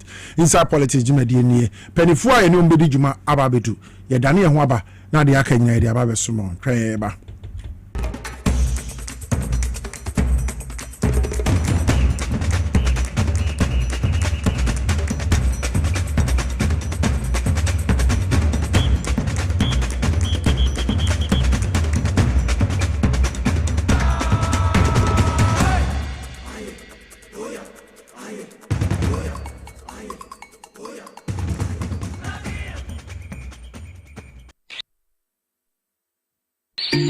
Now let me tell you about Safari Valley Eco Resort, the first of its kind in West Africa. Upon your arrival, you are introduced to a butler who plans your itinerary. We were surrounded by wildlife from the moment we entered the eco park. So many activities, all in the same premises. Visit the gym or the stables, they have it all. At my break, I'm able to practice my putting. We also went fishing on a man-made canal. Our tour guides taught us so much about the wildlife and how to interact with them. They used only electric vehicles here. This creates a serene environment. I'm told it's over 1,000 acres. My cabin here sits on 2 acres with a large terrace space overlooking my private swimming pool. Now this is royalty. They have their own farms, thousands of fruit trees. I can also have my lunch here at the waterfall. Quite a beautiful place you have here. Visit Safari Valley Eco Resort in Ghana, bringing you closer to nature. Na ede na ya obeyi a oda former son yafunu emunumuni. Oh Mr. Entry, also yare ya titi be benfie pi nanso ne yam nyono da se me kire no ahodo amato a me hunu hwe a ebe ya nwanwa. Menyi ni se what ulcer tamfo Haxa capsules any Haxa mixture yanum bom kotia ulcer no bia ma no anom anka ne ho ato no dadaada ulcer dro de eno ne Haxa capsules any Haxa mixture ankom ni nkire mu ulcer ye kura eto yafunu ene ensunu mu etuma wo yefunu ekeka wa wogye wo ho a enye osa etumi ema wo ye cheko ebra wadidi awie so how eye osa de a compare hexa capsules any hexa mixture nanum bom na ho ebeto Pedudu etu a ko Okanshi Drug Lane Kumasi Dani Herbal Takrade AA Mensa Anafre 02038228555 Apefo abatan ya woma won mofra mefo ene mofra woni mfedum ye no enka ho Haxa capsules ene ne mixture osa tamfo edie age edwadie nkrato yi atom. The serene environment fits into the goal of the school, which is simply to provide excellent educational foundation for your world's development before they commence primary education. At first glance, clearly you will see why the school is called Hebron Hills International School, as the building stands tall overlooking town. With a Montessori style, we have experienced and dedicated staff and trained teachers. Our small sizes classrooms are meant to enhance teacher-focused approach where children get one-on-one attention from the teacher. Hello there. We are open at 7:30 a.m. and school closes at 2:30 p.m. After school care is from 4 p.m. to 6 p.m. while early drop-off can be arranged at 6 a.m. Hebron Hills International School is located at Midye off the N7 Road. Locate us with GP postcode GW0688 GA West and GPS code 06884870. You can contact the school and make further inquiries on 050-876-2375 or call the office directly on 0302-918768. Email us at hebronhills.school@gmail.com. Hebron Hills International School. Excel and shine.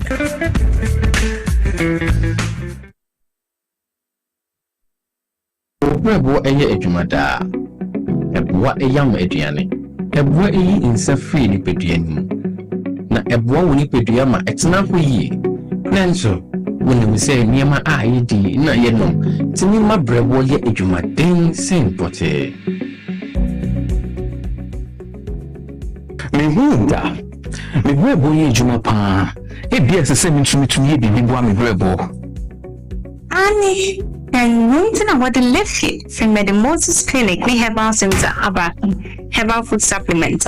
We see and the barber, ama a year jumayi. Mama, a juma. Fatopa yenu, and no pani anymore. Na a broma berbo ye jumayi. Send a beya, a bit yam a jania woody, a sissy pijanimo, a new moving see.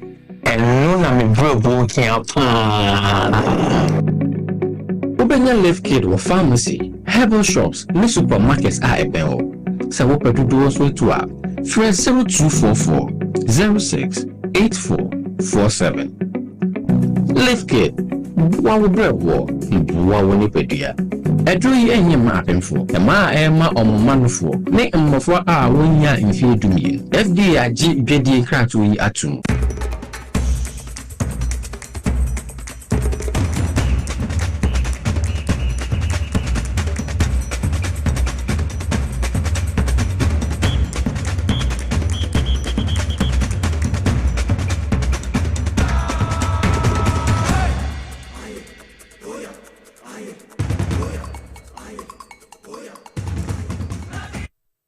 Medasi say oguso na wo twa me. I TVSYZ. We are also live on Power 97.9 FM.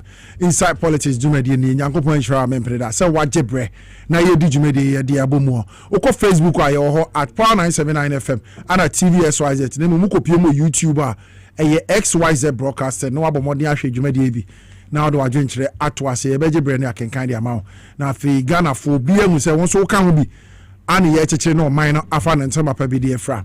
Nchiaka se pa fenkoma cross alos abebia woje ebre na wo hwedwumade pa bi cross alos senior man ba ko pe senior man guda area mi chia oye pa na afemi amini ba ko efo city efo yankopon sha ba bia wo wie ya magebra mo hwe dwumade ebi epedefo na ye ne hu bedi dwumade ni na ba be kan yensa ewo fidie ni ba before amekọ mo so no mamenka say the National Petroleum Authority agency say bia babontin a wo ma wo bokoko Ghana fo nyina say finekoi say wo se petrol tanker diesel tanker bia ye tanker gas oden atofom a menko ho men kwaje hwe wo ho if you say betimi explode na ku nipa se de siye e won san wo mkwan na nsan ya yi enti efi na koyi men ko close to any tanker enye 1 gallon binti enye 2 gallons inti eno na meka say 1 gallon na bedi 45 cedis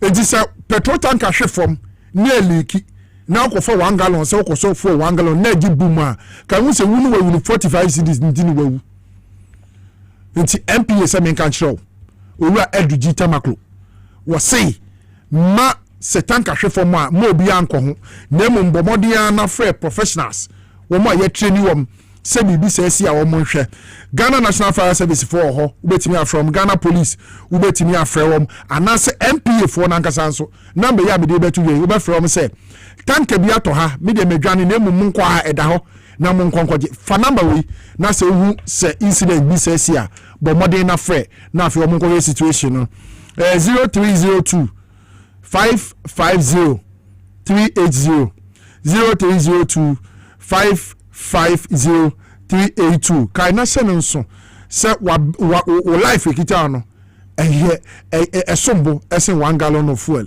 a ebetimi ama wahye na fe bomodin bua sa campaign nenkoso wonso wote a spread ka che unia se petrol tanker etofo mu a menkoso okosofu na ebetimi ekun wi na fe otwe asa menkan kire eye divine hope eba center for wo se wo mo de otwe aba eye powder edro maye powder wo sashi mu na wote baakwa no edigu wo mo atamu na owosu se ya wo hwere nyina gu anum once no wamene ne guna dwumadi a ekwakodin ana yare wa hodo a esenie se bia uyo bia wo Spain se wo ba wo ye bema otwe abebo na eye free o afi pass koko etete wabrabo a otwea bema esese oye pa sexual weakness wa emre wo mpem eno so betimi aba low libido stroke ulcer menstrual disorder sa yare wa hodo nyina won setimi ka otwea bi na se wono mu a yare bebo na tu yare ase na ofi wanya hoden edi abobra na wani age ka na se no so se ya no pa awie nyumre se wadi di awie nko ade a otwe yi ubetimi anu bi na aboa wo ukokofodi a Gapsin Pharmacy ubenye bi ato ho afi cap heba usunyane House of Drugs Ashaman Boachi and Sawo Cape Coast na Boachi eba wotema ana afi PK Gombila e wotemali no wa bomodin na won setimi aka otwe a heba ebi na yare wa hodo amabobo so nyina no etimi aboa wo wonim say Independence Day eba so yes on the 6th of March Independence Day na enye independence nkoa ana wose saada no nya saada no wose unya financial independence so enti power jackpot power independence jackpot eno sika na obe yini dia gubutum enti kana se no so se code no simple star 274 hash star 274 hash no one select option 2 power jackpot wotu ba ku bia 10 Ghana cedi na watimi di 20 Ghana cedi on the 6th of March kana shene so sa dodo na woto no eno na bi akonya kese dia ma na 20,000 titiscan 200 million on the 6th of March power jackpot because of independence no wo so ma financial independence na fe watimi enya mije na wudi di independence no na bibia ye kama ma nti ma osika no enkasa mfa ma na ma financial independence and the financial freedom on the 6th of March star 274 hash select option 2 power jackpot na fe oto ba ku ya 10 Ghana cedis kosoto nato wotu ni nyina no na ebie kwan a sa 200 million ana 20,000 Ghana cedis sia no ubetimi enya bi na ho etimi ato celebrating freedom, celebrate winning, celebrate Ghana in power style na fe wunti sentimi nkaska na wani entimi nje abusi abrena so ye mpedifo na ye ne omubedi dwumayi wo mu nyina atna se Peter Yakwachiaka former member of Parliament for the people of Amenfi Central and afi Bismarck Terry Boatin former chairman Dema NDC Amanyoko no Eastern region. Penifo me mama kwa benwere. Yeah. Minsha sin fi chairman na Eastern region wo be etesen wo ho send the emesi fair crow. Yo, obo that's it. Minchia mi senior man, me la shebe dwania obegina home. Aka. Nene constituency for nyina. Ye chia SYZ adwumayafo nyina ne power. Yachie na yachie yachidifo a no one nam aid babala me our deputy youth organizer suhum me am driver for bright baby Louis will be a chiao so I insu ano anti Anita kwaku asamwa so unyina yachie munyina yachie tiefu a yitie SYZ no fire wakwetia yachie mo papa na yendi metremu fidie mu so a yebeja nchia ye nchia chief of staff Ewura Kwesi Debra Juros. Yes. Sanse kwa forum no anche bia na a time na so Easter ya Easter. Yes. Ti achie wie antimagela te yachia mu nyina yachia MPC fi Eastern region enwotwe senkron yachia mu nyina Jumapa mobama apoe mantamfo nyina party free form for ekosi national is a registration about obi amfa na honyim sanse nche na okochire oso obobre tu ahene fo nyina isi ahene Obrempong ya chiewie na ebeka se Eastern region isi mu anopa me bade na bone bi ansi okay na mbedu ye nso tetefun bi anso mfrɛ me nso se bone asi very well na che se ebeda otwere amponse si ebehia mo na ye mfrɛ ye nso nka bibi ankyere yensa this is really a hard and ya car and say be adwumaden mate amagana for nso hu say abana on the my no abaso chama mesa ba ho mami ko honorable Peter ya kwachi aka ho honorable akwa biem ya be bia bokode ya manadum ya chinkom yedie ani na so ne ho yes e di na se be ma twiri ampon yankopon okay amma yesu ya sebi nempo mama ya kwan say ya mekasa efidie so it's a privilege yes intime chia minua eketwe Bismarck na okay nyangasa ubiquitous meeting almighty the chia was never chia oduma fo nyina na kan kan me fi central fo a omo hwe emri every time bia me baso a omo na tune to dia wow tv sa omo hwe intime a yebo so omo the messages ba basa chia wo nyina emri pebno be ba ni abesra o atiase around midase na mensaka information bi was see around but meba mo so see mo mam so few minutes na me fanye sade enfio se woko etiwa Easter this year ho eye Ernest Owusun team sabe se woko pie mu wa consultant executive se wo world coordinators branch executives members of the National Democratic Congress NDC wo etiwa East constituency for year pa because for some time now so what ya na yesi DC no kra no jama ye de na tum kakra kra okufodia wako ye friend say court ama court de na tum ehun sem bebre one more ye press conference ka say DC na juma wo bo etiwa East wo no enye juma eda from wo hwe say sa galam say ni hun sem ya enkrofo pese o mun fan tag DC no kra no eni nemu mo na eboa eye honorable Ernest Owusun team or ABC ewetiwa is yenge press conference na wo maye no enfemra ye hwe kakra bi nya bape na fe yento adwumadi no so mfema okay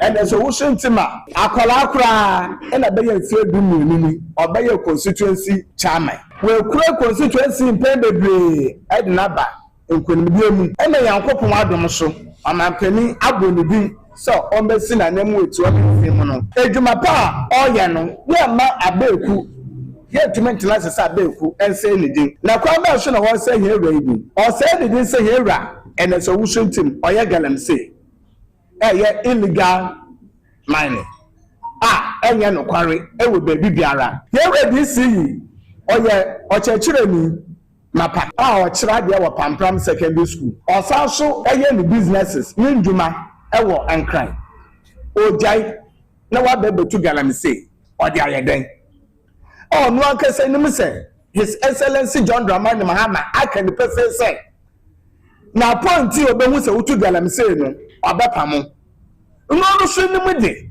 oye humanim ni ena osuro ne hu no bu ne ho no oba ba ye galamse e de ayeden where na so wusu nti mu so na adwen say ono na security no kuta na ne de on class ama sa ne ma no enko so aba fight etia no ne say wunti na abeku nya kwan okopapa wewra ekonti abeku aseso odem tro eto no so egu n'anim ase na yen so etiwa man NDC for any executives yase yen tenase ema abeku osuko yam penemade ma papa here ready see all ya no abeku mese ni din ne senti NDC penify where to where is branch executives coordinators ya kachira IGP tata yowonu saso opasomodi wetiwa I'm sorry ye nemu de atia sasa mo ye de ama no mpem bebre eno mpaso obeka mo asama kira abeku so nchembra ye fra bi ye nai ye kachira mo so I'm sorry abeku so nsembra abeku so nsembra de woya wetiwa no airtime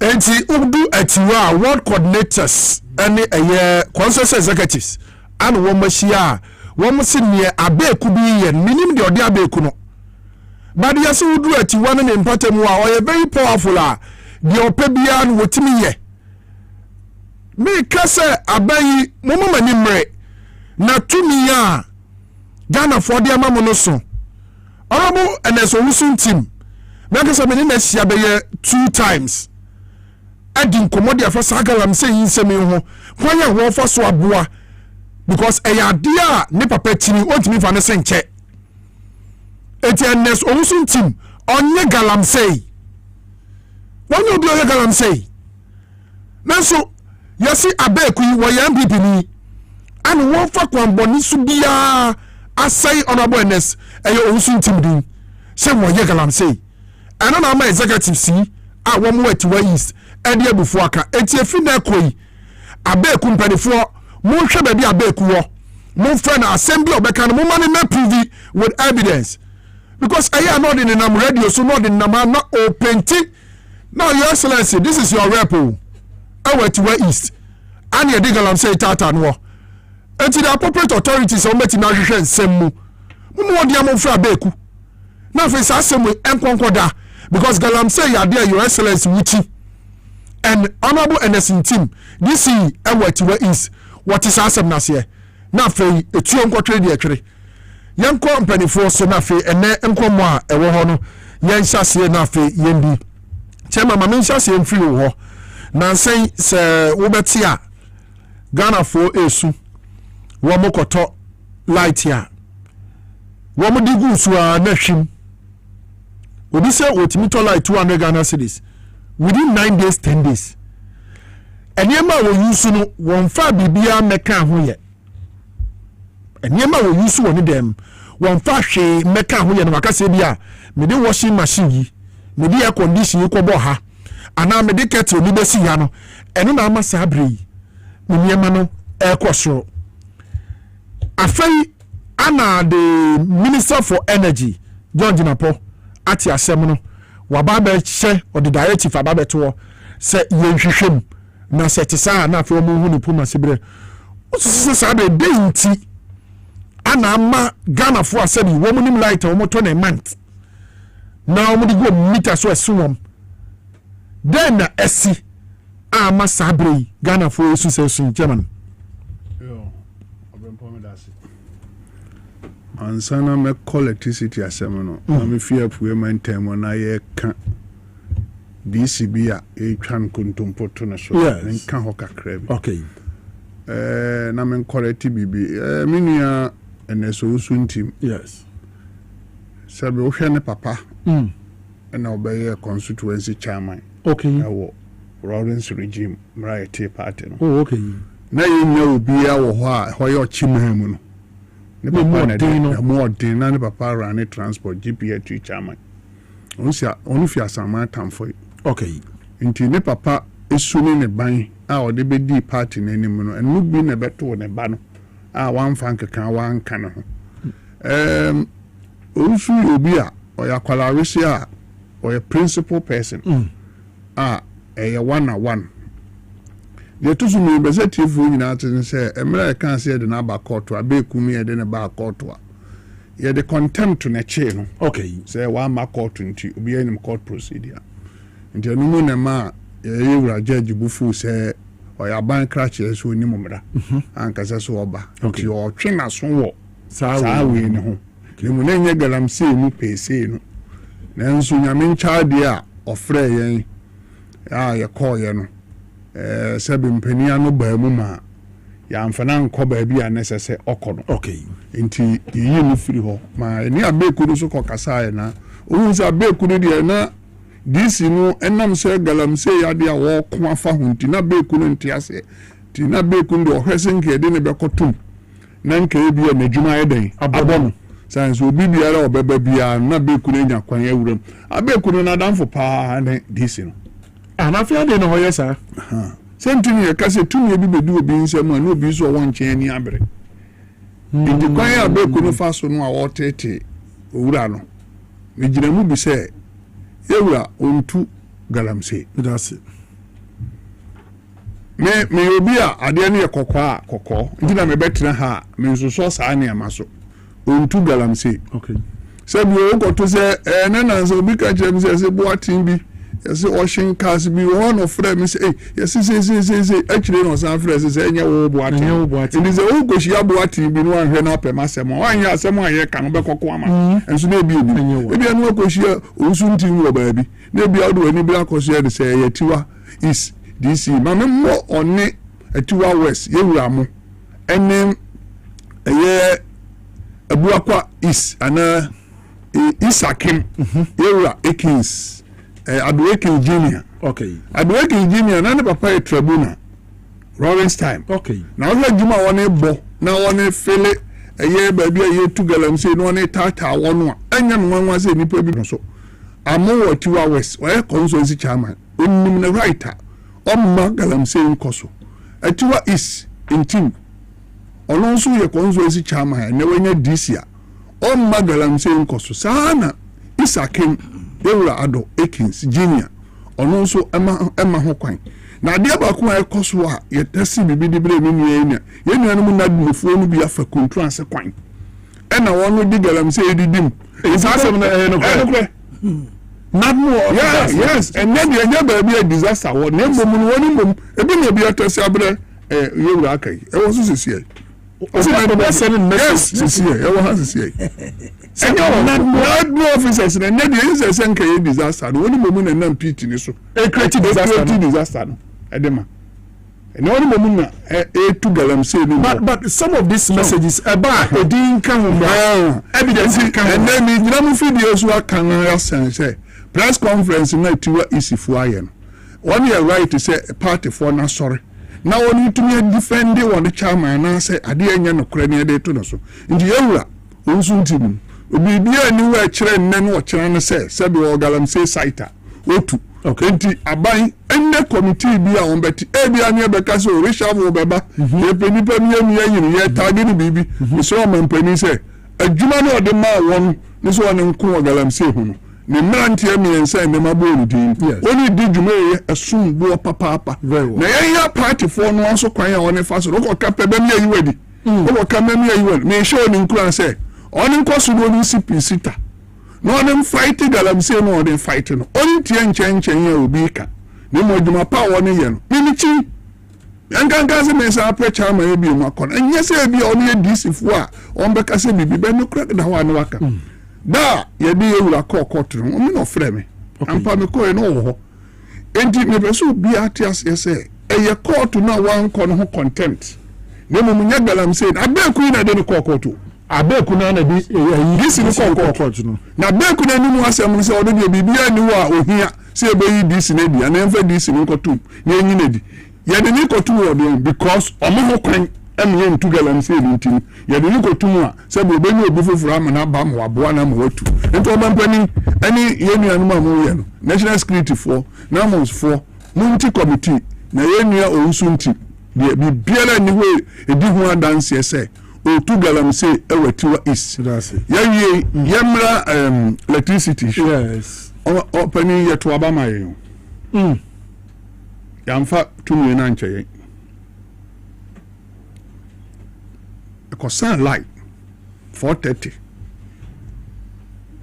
biko 3:30 ebi kura de bo ko gu ho cause me ni see ebe pam na nado danko akufo ado efere kunya ne so nti ya mfa tumi na nkyɛyen Ghana foto abama yen on to Obama National Democratic Congress ni ewura John Dramani na foto ene bo ho ye kosan lai me polling station ni enwi hoda na ofa ase na me ne call ranso no me du wona me hu se ni pe gu ho no obi to nkosua ni obi na ma misika mu so osu nkosua na gu ho ni nyina nipa miensa obi ade e wo bi ama obi ani bi na mfa nto ye wi ni sa polling station no wow yes me train so ma de chinye panto ni timi yira yakoba bi a network ni ho edi so bi wo kromo na ofo se bi ama na appointment bi na mo enam se wonni na kura bi ase na wo bra ye no ho ba e ko bo won that's what ya ni ama ni tumi that's what na ni tumi ni ama na nko yi a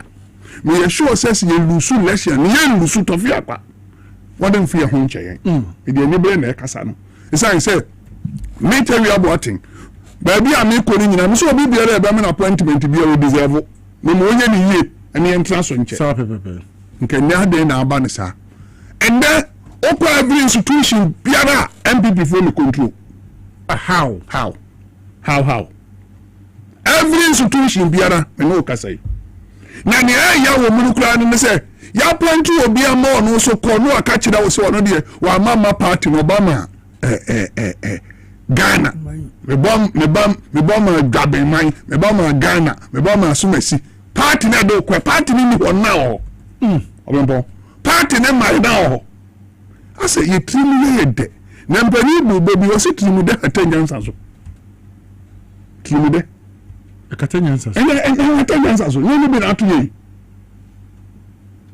yetima ya da ma asa hata ye nyansa so wu se ba bi ade ye kono ane brode juda mu nu a hye mo ko ka o si da bi brode ade hye pa na otimi di ba shi ba yesu no wi se bu o cha se na se nye bi pa bo fo ne ade ntimi nko bi su bidie na nwansa edi na chi san so bi ko bi akofra okay bidie no na sa bomone no on ya fra bidie no ni bi na ne atuye Yẹ̀rọ ìjàpọ̀ yẹn ni sẹ́ni ẹ̀wọ̀ opposition na ó kyerẹ́kyerẹ́ electricity mu a convince yẹn mi yẹn hu sẹ́ yes wúni mu de yẹn ma o that appointment no yẹn nyinaa mo yẹ hu sẹ́ ampa yẹ̀rọ ìjàpọ̀ wọ́n gyerẹ́ simpie so nkankan nso wọn kọ́ one of the hotel bi ẹ̀kọ́ kyerẹ́kyerẹ́ ẹ̀ kimpe so sẹ́yìn baabi kọ́ kyerẹ́kyerẹ́ mu ti dẹ́ nyẹ́ mi ngwangwa si yẹn ama ne that appointment ni sẹ́ nka wọ́n ma yẹ minister of energy a kàmi nkyẹ́ ase da because náà ni mímu diẹ so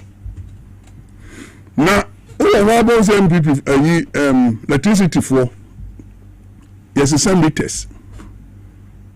You say, you be say, name do no on. Electricity for meters one a crab and you PM say you fake. It may be fake.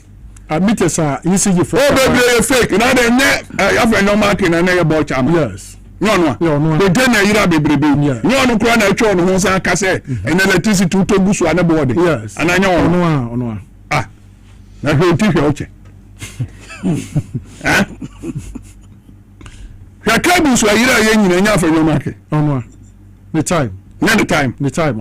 Ya si container yira bebrebe ya ka ho nsam kan afa no market wonam ho. Board members nam ho. MD nam ho. Enti wọ́n mi yẹ kùn sẹ́ yẹ no kura ni yẹ ká náà yẹ ntọ́ ni yẹ bẹ tẹ́ fìdíye bi so a yẹn kasa ansa na nípa jì yà tù. ọfà ètò wẹ̀ sẹ́bi o party bá wà fún mi fẹ́yìn ni yẹ mọ́ ọmọ ẹ̀dwuma bi anyọ̀ yẹ mi nya contract baako kura anyọ̀ yẹ mi nya supply baako kura anyọ̀ yẹ nanso anya nnunu ni obi anya bi ni sọ ọdị bẹ siesie party na mina yẹ yie a bẹ pẹ́sìrì sẹ́ na kọ́tìrì fie. Enti yẹ wúrọ̀ ẹ̀gyinapọ̀. Yenim say na wusiesi o constituency mra ni yakota mele lunch manifesto lunch uduru wa ye bodi adwuma pa wo ye ene ne yakoso nyina yenim ni abetumi aye enti se wati committee ampa enko ye committee aye trans ya no team na mu mako ye committee aye ko hwehwe mo mehu die enti a ene ye to prepared ni busua na asano na mo hu se beti committee no na MPP4 ye 7 MPP4 5 NDC 2 oh, and the I'm sure because we call it and then electricity for penny for one across them or the corner in the back of ship. Igbami no ga ukoso de mu a mbadifo na kondodo na ama na replace one ti de wo mo ye na no mo no ano na second no na ona me yanka hu ni say ebira na Jekufo contest 1999 yes dia na see na oni kokum ye di nipa beto oni ye de asawa hye hunum but besi na me no kase yan hu obusuani biara oba ye kan say me di sie nie mo fa na mame Obrempong asawa hye huni achicho na gugu babi say enam so ma ya ka kire o say ye vampire ye no moja je to nso champion o say ndisi for a vampire while say a vampire ye no moja and then nipa ni kunkum wori ma Ghana for hweso de dia to abama MPP for mo ne buy o mo ne kosi sen anya ni ye ngu bi dem de ye hunu ntin ye ka MPP for asam ne say MPP for a double while say jira Kemko su kan say only to say cobra one row on ho ni asesa di nu e ni pasunu na wo ya kan ni ase ase o man Ghana for the amayen ya wura japo mini hu na mintumi nyontini ya bia mawo say am pass obi to 200 Ghana cedi no 5 days ya mesre mumi anhwem na bia no obi na esai aban say na ya te petrol so mimi car ya te petrol so no makoto petrol bu no mo mi top prepaid light de medabim and then okay tell me say yati sabio mosua bi mpo na yesi minister food enti monumi ni but meda light yes and anya za Obrempong anya za nete enti emro obi enga mono mami so mi enga electricity sanity emro obi enga petrol mami so mi enga electricity and anya za nete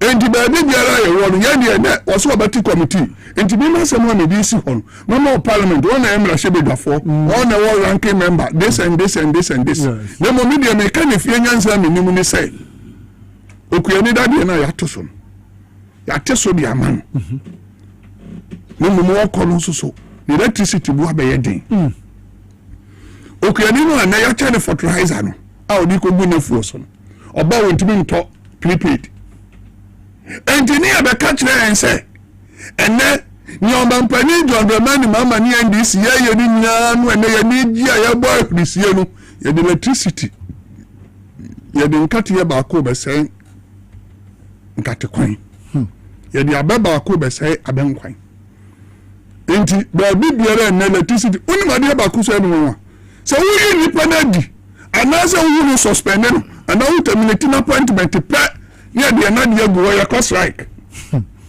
mo ma yansuro de woni ye mo ma yansuro na de nipa na ya me de ma no si ni say what can Ewa energy minister Ewa Japo yes say obeti committee intimidation committee no amfa nefu ami ensa nhim wa ye open ana wo tro David ene na ye ntimi ma no be na wo twa say omo hwehwem kwan ko a ECG for hwehwem die nti as say Ghana for a top prepaid ba nasa nti o ma na ene bi anim ene say dey say ni say ye ko mfie na ko ani say ngu so hwehwem o si su gira don kan cho say me minister mama nda say some hwehwem na mo hu Ghana nyina Griko Loving region so Griko o so electricity what do loving region ba dukura na meter mo ho na say only ba bi electricity for who do I want to say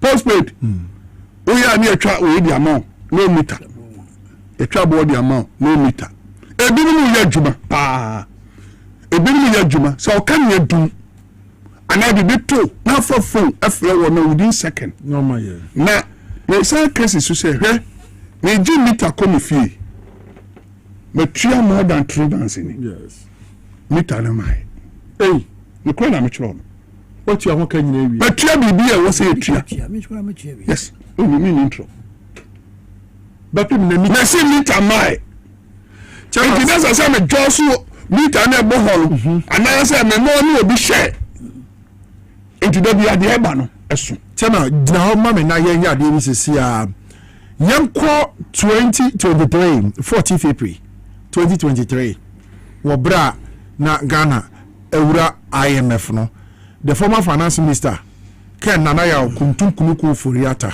honorable asabrede wase krom ha onim hakora bio enya de obebe bio wakokam wa America na asem o kan 2023 14 April ewo IMF current program se si a area ne ewo Ghana ha no the tiefu to akokan we ka si a che wa odem na se mu kope bela man kra quarter fa bela man nti order cells wo mo hwe na fe de na asem be kono chama hwe say IMF deal electricity tariffs hikes tax reforms key conditions in securing program and sir assemble your kind there say every quarter of the year there should be some adjustment ewo ye ensure ka yetiamu ye bemma su kakra ye electricity issue ye bemma su kakra but and the minority leader ewo mrase bedwam Honorable Alexander Fenyumaken workers ano was electricity boy ye din na buy na dega ayi ede o mine call IMF a sa conditionality si e ba ka ho where finance minister na kasai the year 2023 nti wasem a wo ka say MPP for akwaso wo bi su bidie na wansere die akiri na no na just obi de momoni na ko bi akwa him asem makam it is electricity high see a price equal intentem ya okoto credit card na asan e betima possible say MPP for bi o wo so kra ye dimo UCG and e decide me dey ya na even see asem na no wakan ye nka say MPP for no ne ye Ghana for oni ye Ghana for odi NDC ni ko tran okra na se ono adwembo ni ontrimo ono so do betumi aye ne ye na emu ye bese ye maye ni say oya aban adwuma yini okay na at times ya na ko na binuma we ho se mo ne kan say se mo na mu say NDC for mra se mo aba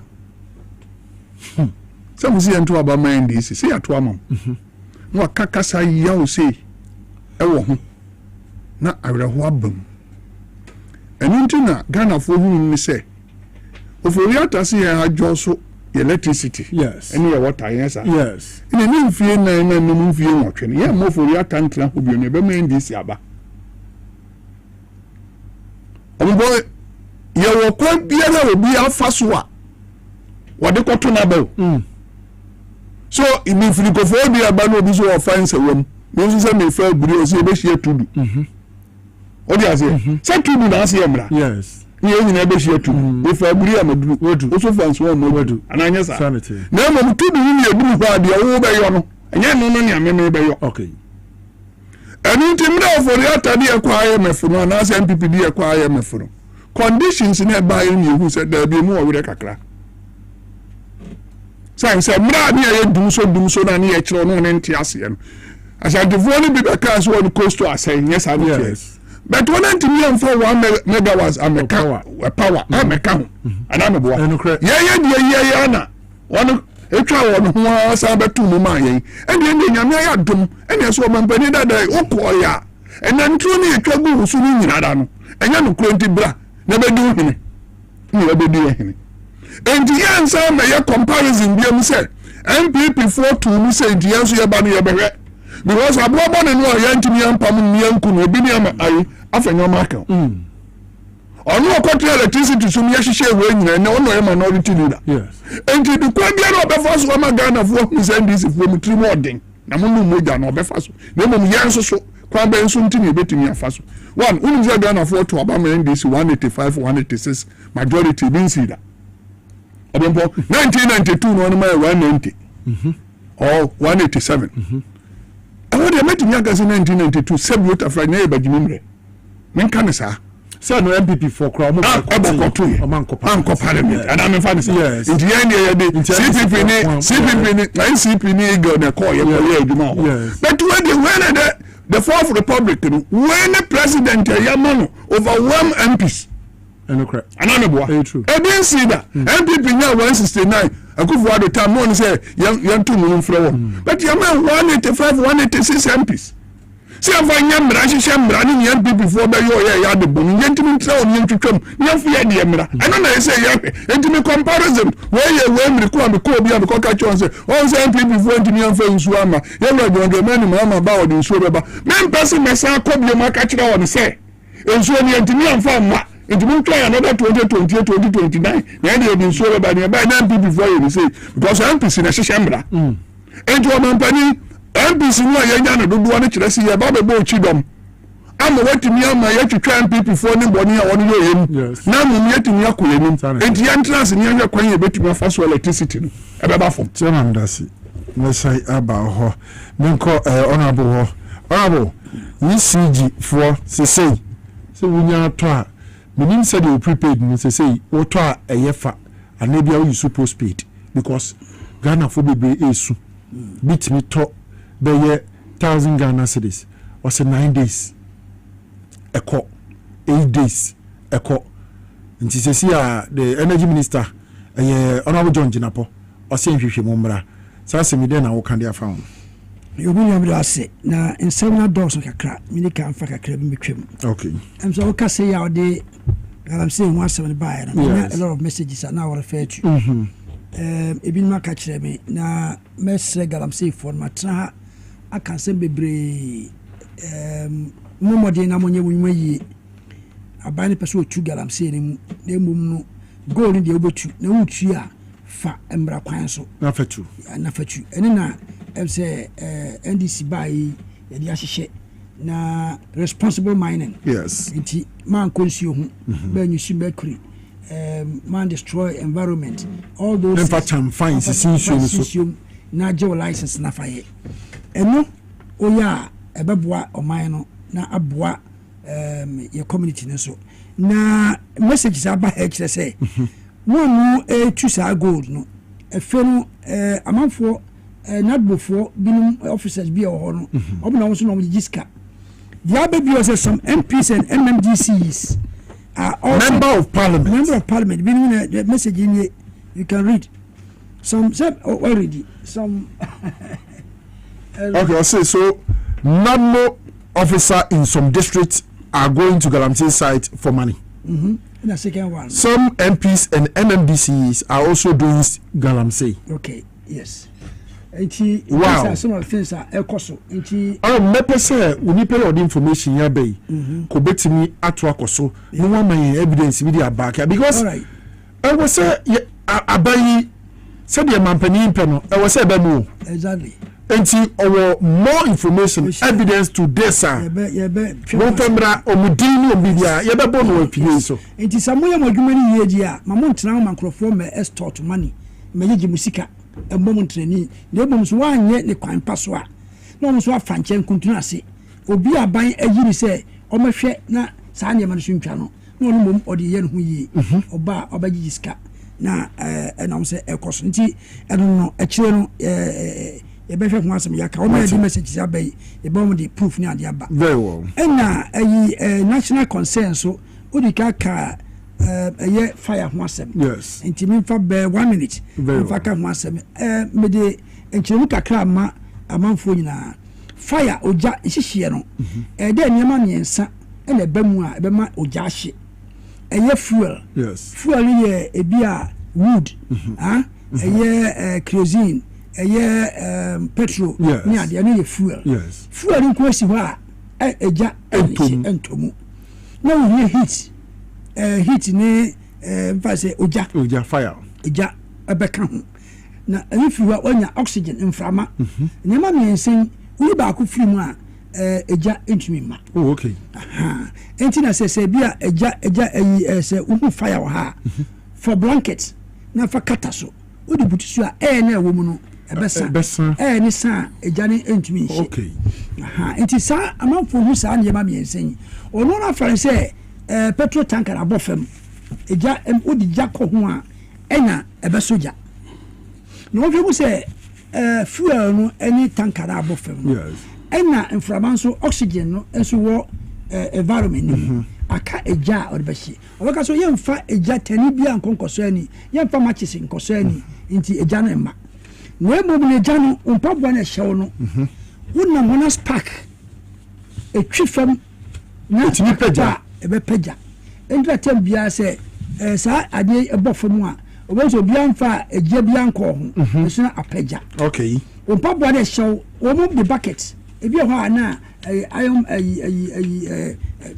silver ana hard bucket wo di twi fam se etwi fam na ebe pagya pe na aso eto mi hu sa ade se ade bo fam a o phone kura bo so bi gira nche na o twa yes o twa na o ye call sa energy na wo phone mu no eto transmit na ko pagya no wow na aso anything na call filling station almost see do phone yes do switch off your phone okay yes and that's engine no switching off switch engine off engine eyina eba no tutuo na eba no heat it heat no ka petrol na eba no ho a pum etumi pagya wow and na obehwe filling station omba boa nyina na safety boots safety boots and also rubber yes etumi twifam etwifam a ebe pagya all these things na there nipa ehu na nchechiremu eye nti jato kakra bi a obetumi de blanket ufona na odi akata so na edumi jano nti atampa ebetumi abekirechire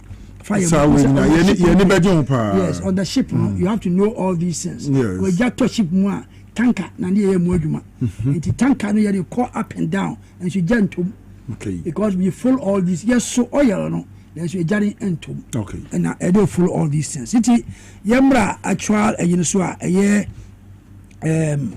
PRC am person mototo enema emu see to electricity 9.86% and insurance 15.9%, which is huge as ye pa where the crown and your quarterly review adjustment no where your 5-year planner or more tune no media by infrastructure na no say ya masika na be mu a once do ha ni nyina be kofam enti e more myself every 5 years no e dey atutum ye infrastructure na ba which is okay na hikes ya every time you beto electricity ni water mu ade kan no ye betum na ya ma improvement abem ya improvement e mother e say nyame adom MPP NDC buy and yet me ya Canadian egina so yetuatua all the IPPs nya ma etumi egina so and so still inefficiency na was system ni mu no emma light of baby yes and then ya general ya say yen scan tua car emma light of no ba we dey individual bona transformer no man hweso ye na hye obo na line bi ate na ye enu nyina no yade a ede empanifu ye say and easy is the head that wears the crown. Okay. And this is for you because Ghana for the mandate can set their mind say you can. The young son you may be a president. I'm many choose on Cotton baby no. One set a target in Famano. Some in the see her. I would not like any light off. I don't have to for me. You see the same now call you light off. No. Because you know what you light of call off back. When your problem. Why can't we do the same here? Now your man a CEO, managing director, is you know what you who call office ground no. Now light a bad near my excuse. Oh, I transform a bina. I say so now to it's acceptable. No. But the time behind the example as a marine engineer, yes. I'm a ship or so as a chief engineer, we don't take these things. We would like to call offer the next port no another person baba. Wow. Who bedroom no pack you near ma. You are going out. Why should the light be off? You must plan. That is why you are an engineer. Now so. All the 3 generators. Yes. Emergency generator. Backup battery see until there is no way I don't my lights no off. Lights no off completely. Ship no is going down. A question she has him oil millions of dollars in I say and sometimes I don't take these things. And our corporate who's a light off, who's a shock off. One day a light you call for no to say something beyond I didn't say had engineers in the school. No, I didn't quite because people don't care. And to me, when increase here bay. Well, if I say mandatory, now is it going to help? We need Jinapo, media crown from offer. And it be offer say Jinapo every time Parliament, hey, offer of any. I liked him very much. He also liked me. I'm addressing you directly. Yes. You see the Jawa near the yes. Let's forget about whatever the grofire any idea. Yaba to change the system. It's me and old you want to find a young quine. Me and feel quite be a better you be provided good services at a reasonable rate. And ten be an increment idea say why is almost efficient? Now it mean producing the same result. Because they try the who supply me idea. Now what you ska. Now audio. Now there is no person here. Over maintenance. Me na who trust carry their mommy. It doesn't make sense. Ya ma akaho ye be his caron near their infrastructure. Well, it is there. You can't blame anybody.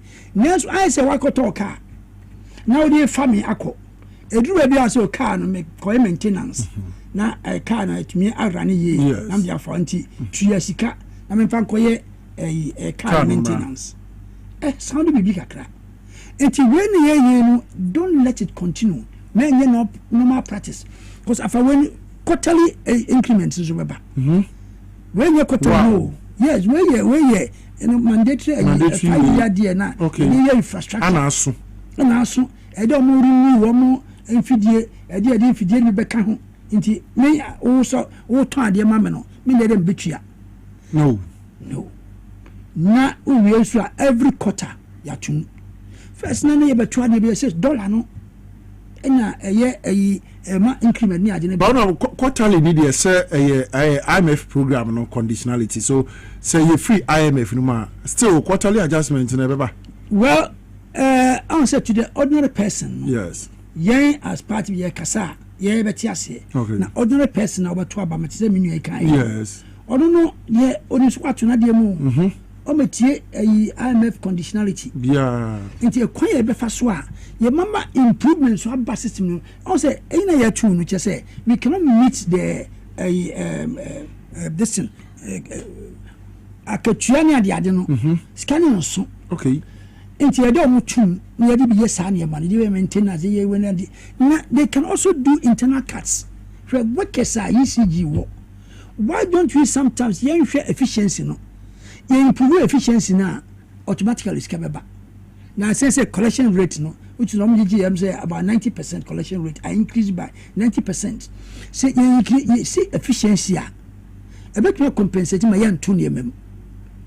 I say I don't know whether you get my point. I get your point, but me say bisa say now still say one CDI they two every fuel you better so liter of fuel you better so still says can enough say be say say near me na na say who do go na ade na nyina I saw the basket he calls you and na say efficiency ni ho na every time light off no shade yes now the agiska tell you one thing in the transformer na say na what do you light wo no say we see carry na ekọ no that time we be telling radio until you are losing and so na pipe apai na be say we go na be 1 week na me nsuo until I'm not consuming until you are losing money. So we checking all these things about say the improvement in the finances automatically now they na wo ton no sometimes o ma dey ni gu nti bo ya na wo boka nti du we bia say me boka nti scanner me jo no me tun wa bra dey utumi improve na mo oti ade no so o to ade bia du ba bia so ade na ye nti ya tete so many pa be ton bebre we dey we are inefficient nti we pena o pese otum every time na wo tun every time na wo tun ye besre president mama Ghanaians are my big mandate because of some of these things. Mami en hwe me as normal. Na say every year bia no e dey atu ne mem. Na ekọ. Nti gains no say research need to be canon. E dey research ne canon. But I believe so because there's too much inefficiency in the system. Okay. Na ya mo say CEO and electricity a year penina. Ya mo target. Say me more 6 months. If light of bar you are going and that's when you improve and share systems be without increasing salary without increasing the tariffs no when you one balance your books now because some CEOs the man be na company is zero oba or the nyama betu to akwema obey way total quality management no aye way say do cut staff or be cut so obey ma workers no knowledge no much improve our services and obey obo say no to me company ni epeja okay no say every time no obey jisika dia free man for ho that is the say normal you you do ko see baby and one say scanning soon you expenditure na kosoro and I enter there you hwe na you to ade. That's the simplest and it's all the sabi illiterate court now. Necessary man obey no dia run in very easy. Put the court now about so scan your books no you. We can pay the workers. Scanning the income is less than the expenditure. In time you increase income no more mutual can very easy. Maintain the it's kind of original constant. Yes. Minimum improve side no can and also. Okay. It is possible. Okay. Now you had there all the you drink coats now. Said the never city no and one and she announced okay do her won't say you and your boy no you to the citizen national on ocean also the constant. Okay. It is sometimes say aya na complaints no started. Where the party no ye bon kokko akra because some of these things no electricity water na e say MPP for nya no more can we must be a conscious of this very well and when ya obedi ahyankwa na me fast ginapo take this I know you can do it. You're very smart and intelligent. Yes. Na man peniford me ye kan no peniford metna ho no me be kakra no one gift ya fanyi dazi obaba be bompa yo yeah what's that wa bobi dida wa boy na say electricity so be bompa ye ewurade electricity ya kosuyo agro for electricity bra for agro for Jesus electricity bra for mo anything ba so pa no mutibi bompa ye ya here be kakra no ye ni prayer topic yeah I think we can do it. Let us start these things. Obi adina ko see you as penny bia of my penny and set target. Very well. Na nyema improve. Na no setting the cost no. Anya sa inflation rate akofam the dollar kofam Mercedes strengthening adina. And sure na when we overcome no because when we practical a year about for no because a dollar kofam e dey affect ni electricity charge na ye say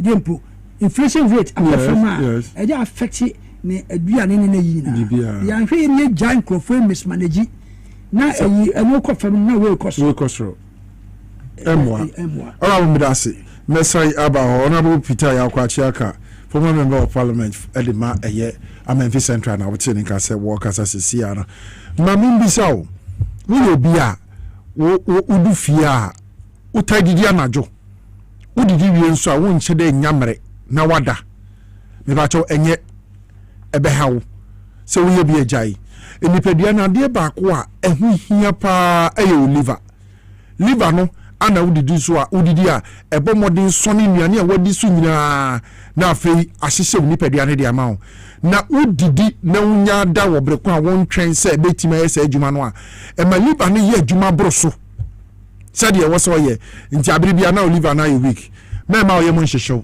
medmosis for some can show some they live kid aba eno herbal supplement a won say the design e ba be kenyan liver na ho den wo bra wo ma na ye overwork say we didi bu a du fi obonsi wa wi bayire by 30 minutes we dware ada that time no I was say we liver no bomodin eye adwuma no broso because wada instead of saying ka obetena ho na eye adwuma no wada to obey adwuma broso say to koso sa pe liver no be week bomodin ma on sentiment ka Moses left kid o mde aba no ene boa na bribia no etimi ayi fini e de afi nipadua nim na ahyehye liver no na ho ode etimi agina so pa na bribia sa ho ode a ohia no etimi aboa no wa feel very fresh ene energize na watimi akọ adwuma so na bibia wo ye no atimi aye kama ede ama ti Moses left kid omde aba no an ye bo ho dawo ede ama pharmacy shops bia ene herbal shops bia no wo betimi enya bia to ba bia to mu papa bia no wo betimi enya sa edro bi ato na mom se open do atu dia but more than after Moses for was our number is so 0244 068 447 0244 068 447 number more than say Uliba no obebo ho ban because wa ho den bebre no e ho na gina say Uliba ho touch ma na onipadua ni nyina no ana eko form no na say wo hwe Uliba ni wie na abrebi ahoden wo a me ba choka na hye nso say ni peto da bi a obepe ba bi a obefrifie pese onkoda hotel bi pese onkoda resort bi onkoda ba bi a hoye kama woni abusua woni nafofo me ba cho Safari Valley Eco Resort udu wa na be mu sampa wako hotels wako resort wako baby ahodo bebre but Safari Valley Eco Resort eye bia ye ho fe yi pa omo wo ma lake a boat nketo asisi so betibi ne wo yire wukunu kanchima gispi matna so na muchi wo mo wo eye zoo a wo ma create a harmless animals ne wo mo a wo ne nemu kra na ebi no mo esu na ebi no mo sere na oni omo connect serene environment a wo fe yi pa ebi a wo kra de ne bia wedding na pesa wo ye eye meeting conference parties me pacho Safari Valley Eco Resort bebu modi ama obiaya eho eye kama wo ya wa obem sampa wani atinya giye pa omo awuku bakuapem ene adukuro makuapem entem down ho okwapem mu asem na America no wudu ho pe me pacho ne wo hwe bia no ope ba bia do mema ba bia da aduane pedi o mema obi adi na afi se de o mefili environment na ye kama ne nyina no so wo matimi abo obo modi na fresh number yi na frɛ o meje so na afi ni opese wo ye bia no wo matimi ni wadi sa agimedi ne dia bom 0596 914 394 0596 914 394 and now visit your mom website www.safarivalleyresort.com safarivalleyresort.com na fe baby a wo pada and now kwakwaje wa home 6 March ebe weekend ne bewa fiti sabre na akopem Monday no chese na edenko an okoda ho a wani beji pa ye tragedy ye nso ha TBS YZ nie we are also live on Power 97.9 FM inside politics jumedi and eguso aye de simu no chairman Tewia Boatin Bismarck ewa ha minko chairman so na fe ye nto ye nkomodi nso chairman Yankopon ya adoma ochina His Excellency the President John Dramani Mahama Ekoma State of the Nation address so far said ye wobeto wo manyi ne wo bai so 1 year 1 month aye ko 2 months de watimi aye ene ne wo beye ekwanim so far then na wo kan fa amemwa His Excellency the President wa bebu no nyam ne ne ye hwehwe no ane saka se omampani ebe dane o mai Ghana ni amana ye krabehwe ne ewiasefo nyina boye nyina abaso ne ebo omampani abaso okay na ni dwuma odi no sebe obakofo ntime nkyire odamfo ise dodo akabia nyama okokenkan nyina ye cabinet nyama on di abekire no 19 ministry no the obi atimi aye ene ne ewu ho Ghana anyway na obakeka ni nyina bomu awoko gina CPS so ama Ghana for ate yes minim se wona twro ni speech na wie nyama okokenkan ne mu mpese mu ehu ni se every ministry bia no nukura pefe de da ho no eno on de call ya na na Obrempong de ba kwan na ha me ne se ya access and liability ni yefawo amamu ayebui yebeto MPP for kaiwo kanankasa ni eden na didi a kire Ghana for ministry bia ka bia no eni eden na di ana yakani nyina bom MPP for jaye 398 billion Ghana cedis ana ministry bia de every sector bia ni abobo yes into energy minister only je kan I can't give you the correct way but omuja ka kese ho say no na gina so no mampani say dabi energy sector ho eka eda ho no say wan pe kwan bi amfa so a ye benya problem wo yen energy ho Inti yemfa 1 Ghana cedi. Enko to every liter of fuel so. Said the bay betimi dey say inti na senya the finance minister ebaye. Sika hodo a yetueti ama IPPs na wo mo boa na afi yen kanea gina so no. Wo de nyina betu ja wo chese wo meti asem Africa. Oh say no be mi bisa on say senka yetimi chire mu anka cocoa sector. Can you can MPP for Jawa? Okay. Majority of the military. And can only make cocoa MPP for the Bonia wana Jawa. And you 2D chair Ghana for and Kakuya for you did it. Intimidate me, and say. So train ya me adoma. O man penny jire simpi so. O me yehu MPP for Katridia unija o cocoa set up. Okay. Enemy awa beto. Enemy opeso yeni. Okay. Say. So N.K Obrempong request say yema cocoa farmers in Parliament meeting bidia. And no man penison go book MPP before the jaw hono. Any 10 years no wono e di agi loan. And the kotokumpo edito cocoa nimponu. And hine wo 5 years kra no. Ye ntimi nkra kotokuo meto cocoa ni biem. Nti man penin ko ka ho asem enkyere won. Na kuafo no ba bia woni ntie. Me sector by sector. And Minister of Transport, but it is said Osa, Kufo Basisi. Yes. Your only colony to be 2,500, 4,000. And yes, I did say. I can't hear that. I can't hear the job. My person and penny for sector by sector. Now, actually, not Ghana for and is a I can't transport to somewhere. Do not do any. So, what can Ghana for business say? Was say you need to know your two abano. I didn't mind this for Nintin fix the problem. And until the watching here. No, bet you say. So I near my bonny, I'm your young action. My mom said, I'm like a pum with my fix it. Okay. But what in the making? Okay. You buy Swahili Casamunumi and sanity. Sanka, you and community and Machaqa. And I guess sanity. But where do you watch? Yemi and Sunny. It is a man penny trying. As soon as buy MPP for the China and now the Danko Kufa. One sentence only one. Minister of Finance Council the call on a new blog. One says social media, only around in another abaton. Say, elephant to one. Oh, another one had better know. One of the Ghana for the Abbas said another. Most of you move or many years, a Dana Mukom and another. It is a Mubu years one Kakoko Media Casseto. Okay.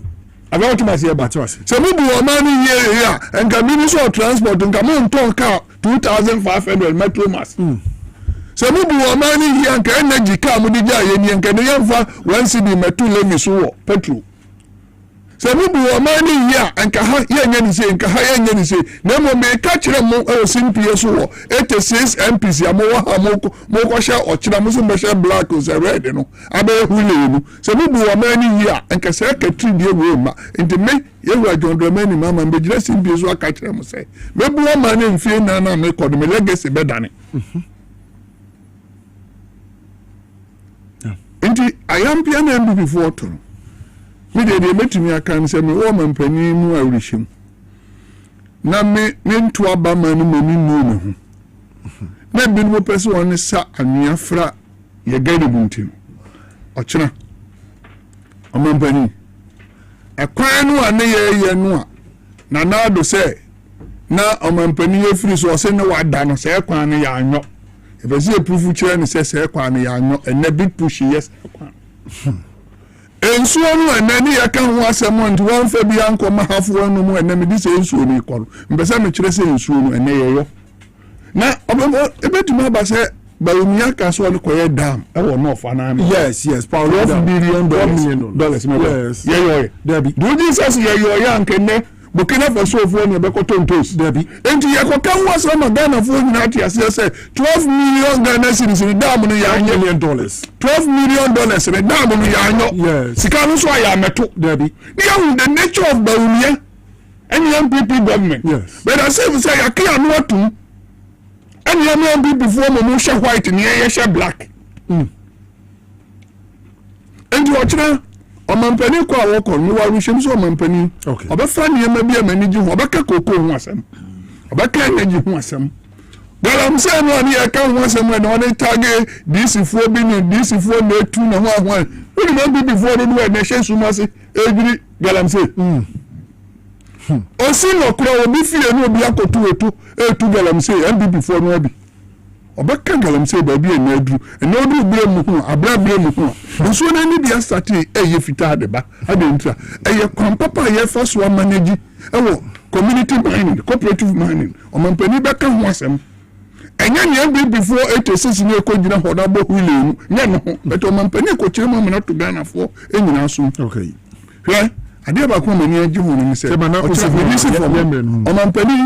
eba ye in the history of this country ebi see that here buffer stock when Ghana commodity yes supply on supply school aduane no aduane kwa magu ena kwala de bibi kosua ebi sadi ebi this onko a onya ba bi kura for bi true as first it is a secret your first storekeepers in ewia no okọ benkum senior high se sia me ne wo dey ka say storekeeper o your friend no Abigail Sapon Daku awabondi my body di yes because my body di because me want the videos so I had them say I was talk of here now or trip benkum or the club bongo besi school mu ho MPP woman organizer nana me so ye MPP woman organizer dia bani di no storekeeper e wo benkum senior high ya me kromo kwa mai o twi niema na no de akogu enti na me ka tire penifo say monko benkum na nkwala no kura no ma ye sa asim ya gigi e binim 40 cd 50 cd say well ni school mu ho ye betu well bepem ne enko so ye obempo enti ne jade de betimi aka de sini say first man me ye si kura ni say ye di warrants anamu 2 year chi yes we revolution film 1992 yes ebisi itimi buo man hand over my yes successful ye di kwa no kuma mamu achi ya ene ne ma oyo ya ye sure see you John Dramani mama e follow sa mpanifo yi ene Ratamelsa we sure say Ghana be fall into my very well the India Ghana for be fall into my free me dey to on say ene DC for trans influence and share them reform is it DC for kwapro no mo school by school okay ene ani e dia bebu ho no dia na ekọ dia ni eku say school ni hye wase sani ma we ni nyina e ye wo authority no e ye wasade ani ne say ene ma we nyina ne dan wo this okay answer because education director of education we are member of departmental heads okay and the normal briefing and also we say ko yi ani ko yi nti me ma no sini nyina ne adama sene ne say ochira de o mampani back in ke biara e beba be yimu makoma ni ya chirem amagana fo hu se woni to aba man ye woni nye nu ho mo bi biara wa ya na dwun se obesa nwia agugu ye bie ye man nti me da as chairman Bismarck ye tell you about former Eastern Regional chairman for the NDC now in Canada honorable was osia baby inti no won hwe danim se ne obeboa ye na party ni peja wo approval term no osia baby inti mon hwe danim honorable yem ko nyame ya dum ochina president John Dramani Mama so na your expectations when you say Bismarck ye said ye no ka say ye kwa bia so be say win by all means okay which me as party mo ho by all means yes so na no ochina nyame ya dum a president obedi ka ka enema otumi aye said ye NDC e bae na oman no atitia pansam said na economy no aye basa yes na hyperinflation na bibia nkoso ye dum so ne ade na wo ho no obedi ka aka enema otumi aye to say no inflation accord 3.8% from this 24% no drop aba obeka dollar ho asema na was 17 otumi amana about 10 point something obeka debt to GDP ratio e ka ne ye say no reduce abafem obetuma ka policy rates oko bobosia wo banka esi hu ne wo ho ebeka ho asem treasury bill a nanke wosra na obi ampe so odi ni sika eye adwuma no oni ade koto ha na odi hu faso no atumi abafam te se osika no odi ye adwuma be better sense odi beto kwa eno so mi so obeka ho asem nsem bebre wo a improvement aba mani mu a said ye emen mu ay calm ni ade ni ma abafam ni ade no obeka ho asem eno eye pastor watumi aye they say no watumi stabilize the economy no I from macro Yes. Share the total professor macroeconomic which means stabilize no. Aka micro no. Yin so China obedi vote time or micro no. Okay. Micro no ne ebia enim amanfo ebenya aye. Eno yade a me say de oma eda edi. Kwan abafa so ama sa poultry farming no abagie yi na ya stop importation of poultry no there oka ho asem yi so beka we hwa tomato ya e maame no ekofa ya ama oyene atu yes no yi so obeka ho asem in agric say kwan ya befa so a ye betumi ama one district one dam ya nkrofo di dwa enuma ama so no ye betumi adamu ye ha na tomatoes die yenko amanone and outside espresso enkofa tomato enfama I believe say obeka eno ho asem ochina very well honorable asem in person be say 1 year 1 month and 2 months mun year by you ban accountability in so ora ba e ba ye ni juma e ba bedi then I walk na infancy ochina e the president obomodni aligning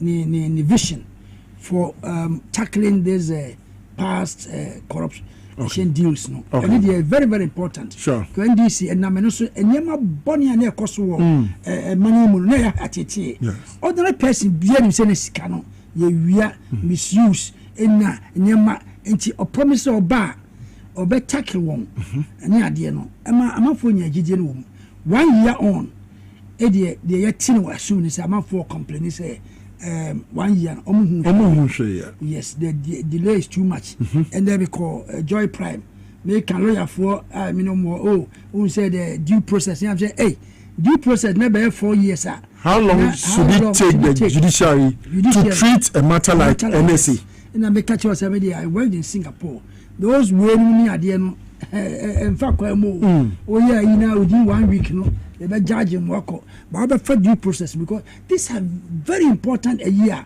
or the about modern year obi yes ka say 100 million Ghana cedis very important Osesi BNP the former boss NSA the attorney general the car say 2.5 billion Ghana cedis afa papa yin say yes na give to over the cry give to over the GFA yes also vice president yes or the humble to man so how long should it take the judiciary kabananka binim de dem yes and only idea the president expect say obeba no obema ni vision okay say betumi aye anya say corruption no ebe koso say because eno na ma money koso no sure because can ye ni na say ngugu oba fe individual na sika no ko afa we can for yata or you richer than maybe the whole of Africa yes Kwabena Dubois hene. Professor Amir Kofi. $2 million Skytrain. Yes. 2 million de kura me here 2 million de na Nkrofoska won di no. Baumia Paulo Godam almost $12 million. Exactly. Enti when we now say Buffer stock. Yes. Enti crucially no e dey oma ho no e na priority. Okay. Now which we magana for hu e kwan a which my so that you be a deterrent. NDC fonso was who say she obi abogisa no asensio e de asiu de ho okay the basa yanso no you believe it yourself my yanso obi aya address or jinsa bebo skema obo hu kakra dem say what bad you my nyina na e be 4 years na kwa any me so me ba why should I also sacrifice that's all you come be for billions na ko fu na of float na me hu bi wa adom na bia obi ani say na wasi fam na manfo dinechi na manfo di osisi tata be ma ugina ho say hey this country yeah we all know say akwai wa fagane sika we have bread nti president on hwe ho no kan ye nti na ochina enyina be ya hwe aso very well honorable Peter Yakwachiaka your former member of parliament for the people of Yamenfi Central na ye din komo ya no one of the grassroots main am here grassroots president me grassroots bako or the message bi aba was say me kan fema mampani nti NDC aban enti also good evening N.K Obrempong I wonder how the NDC wants the system to work for the grassroots when MPP assume office in 2017, they created job opportunities for their grassroots who were earning 500 to 700 cedis a month till they went to position. 1 year down the line, the NDC have forgotten what the constituencies and branch did for them. Surprisingly, they want same people to defend them on social media and so on. They better go there and do the needful, since they are enjoying a loan. It's a grassroots, you know. One more tifia. Money on a campaign now. Yabama muma, yaba museno. One more send a signal. Sir, dear mo mayeno. One more so mehu. Pa into no somebody a mumma, namu few more. Mo be mo jumo baby am pebia. So ya di jumadi no nyina ba na ye na nyame ya adom a Palasco wono nidi ankasa de Dr. Maxwell Boache Palasco ye Council of State member Western region. Nyame ya adom a on the 1st of March ya anodi ni maame 1 year takwa achempim Palasco resident was say frado fo nyina womumra no meta na chi nyame adom on the 1st of March me ankasa N.K Obrempong on the 1st of March me takwa achempim Palasco fie ho na ye nyina akogya na ye papa bia se be ni nsem emre na ni tirimu emre na waye willing say abere bia no obebo nipa ma setena akoyie nti Palasco nyankopon hia no nka ho nyame adom on the 1st of March ye nyina beba ne aba beta wachi abusia ha na bre makwan na ye di jumedi ni nyina ba okay Rita Kranchi so wo hwe me minchia o okay enti machia o okay Rita honorable chia I na be makwan ne aso se de be a news team no so ensem aka nyina ombetim dia ba besumu wo kwa MCR Mr. Raf Jampo ye director woni Emmanuel Nete ana fin penifo a Peter Kranchi wo mu nyina wo MCR wo mo hye jumedi e TV no so ma wa maye ofe camera Francis wa ha afi wuli enso ewa ha wo mu ne gina camera na chitwa adwumadi edema Lizzy na ye makeup ye ni fefe me producer Mr. Kevin Asante me agasa me di adwumadi ho chani me din e de N.K Obrempong the grassroots president okwap Mike Ania yankopon ya admo china ye besen ye ahia e wo adwumadi so makrao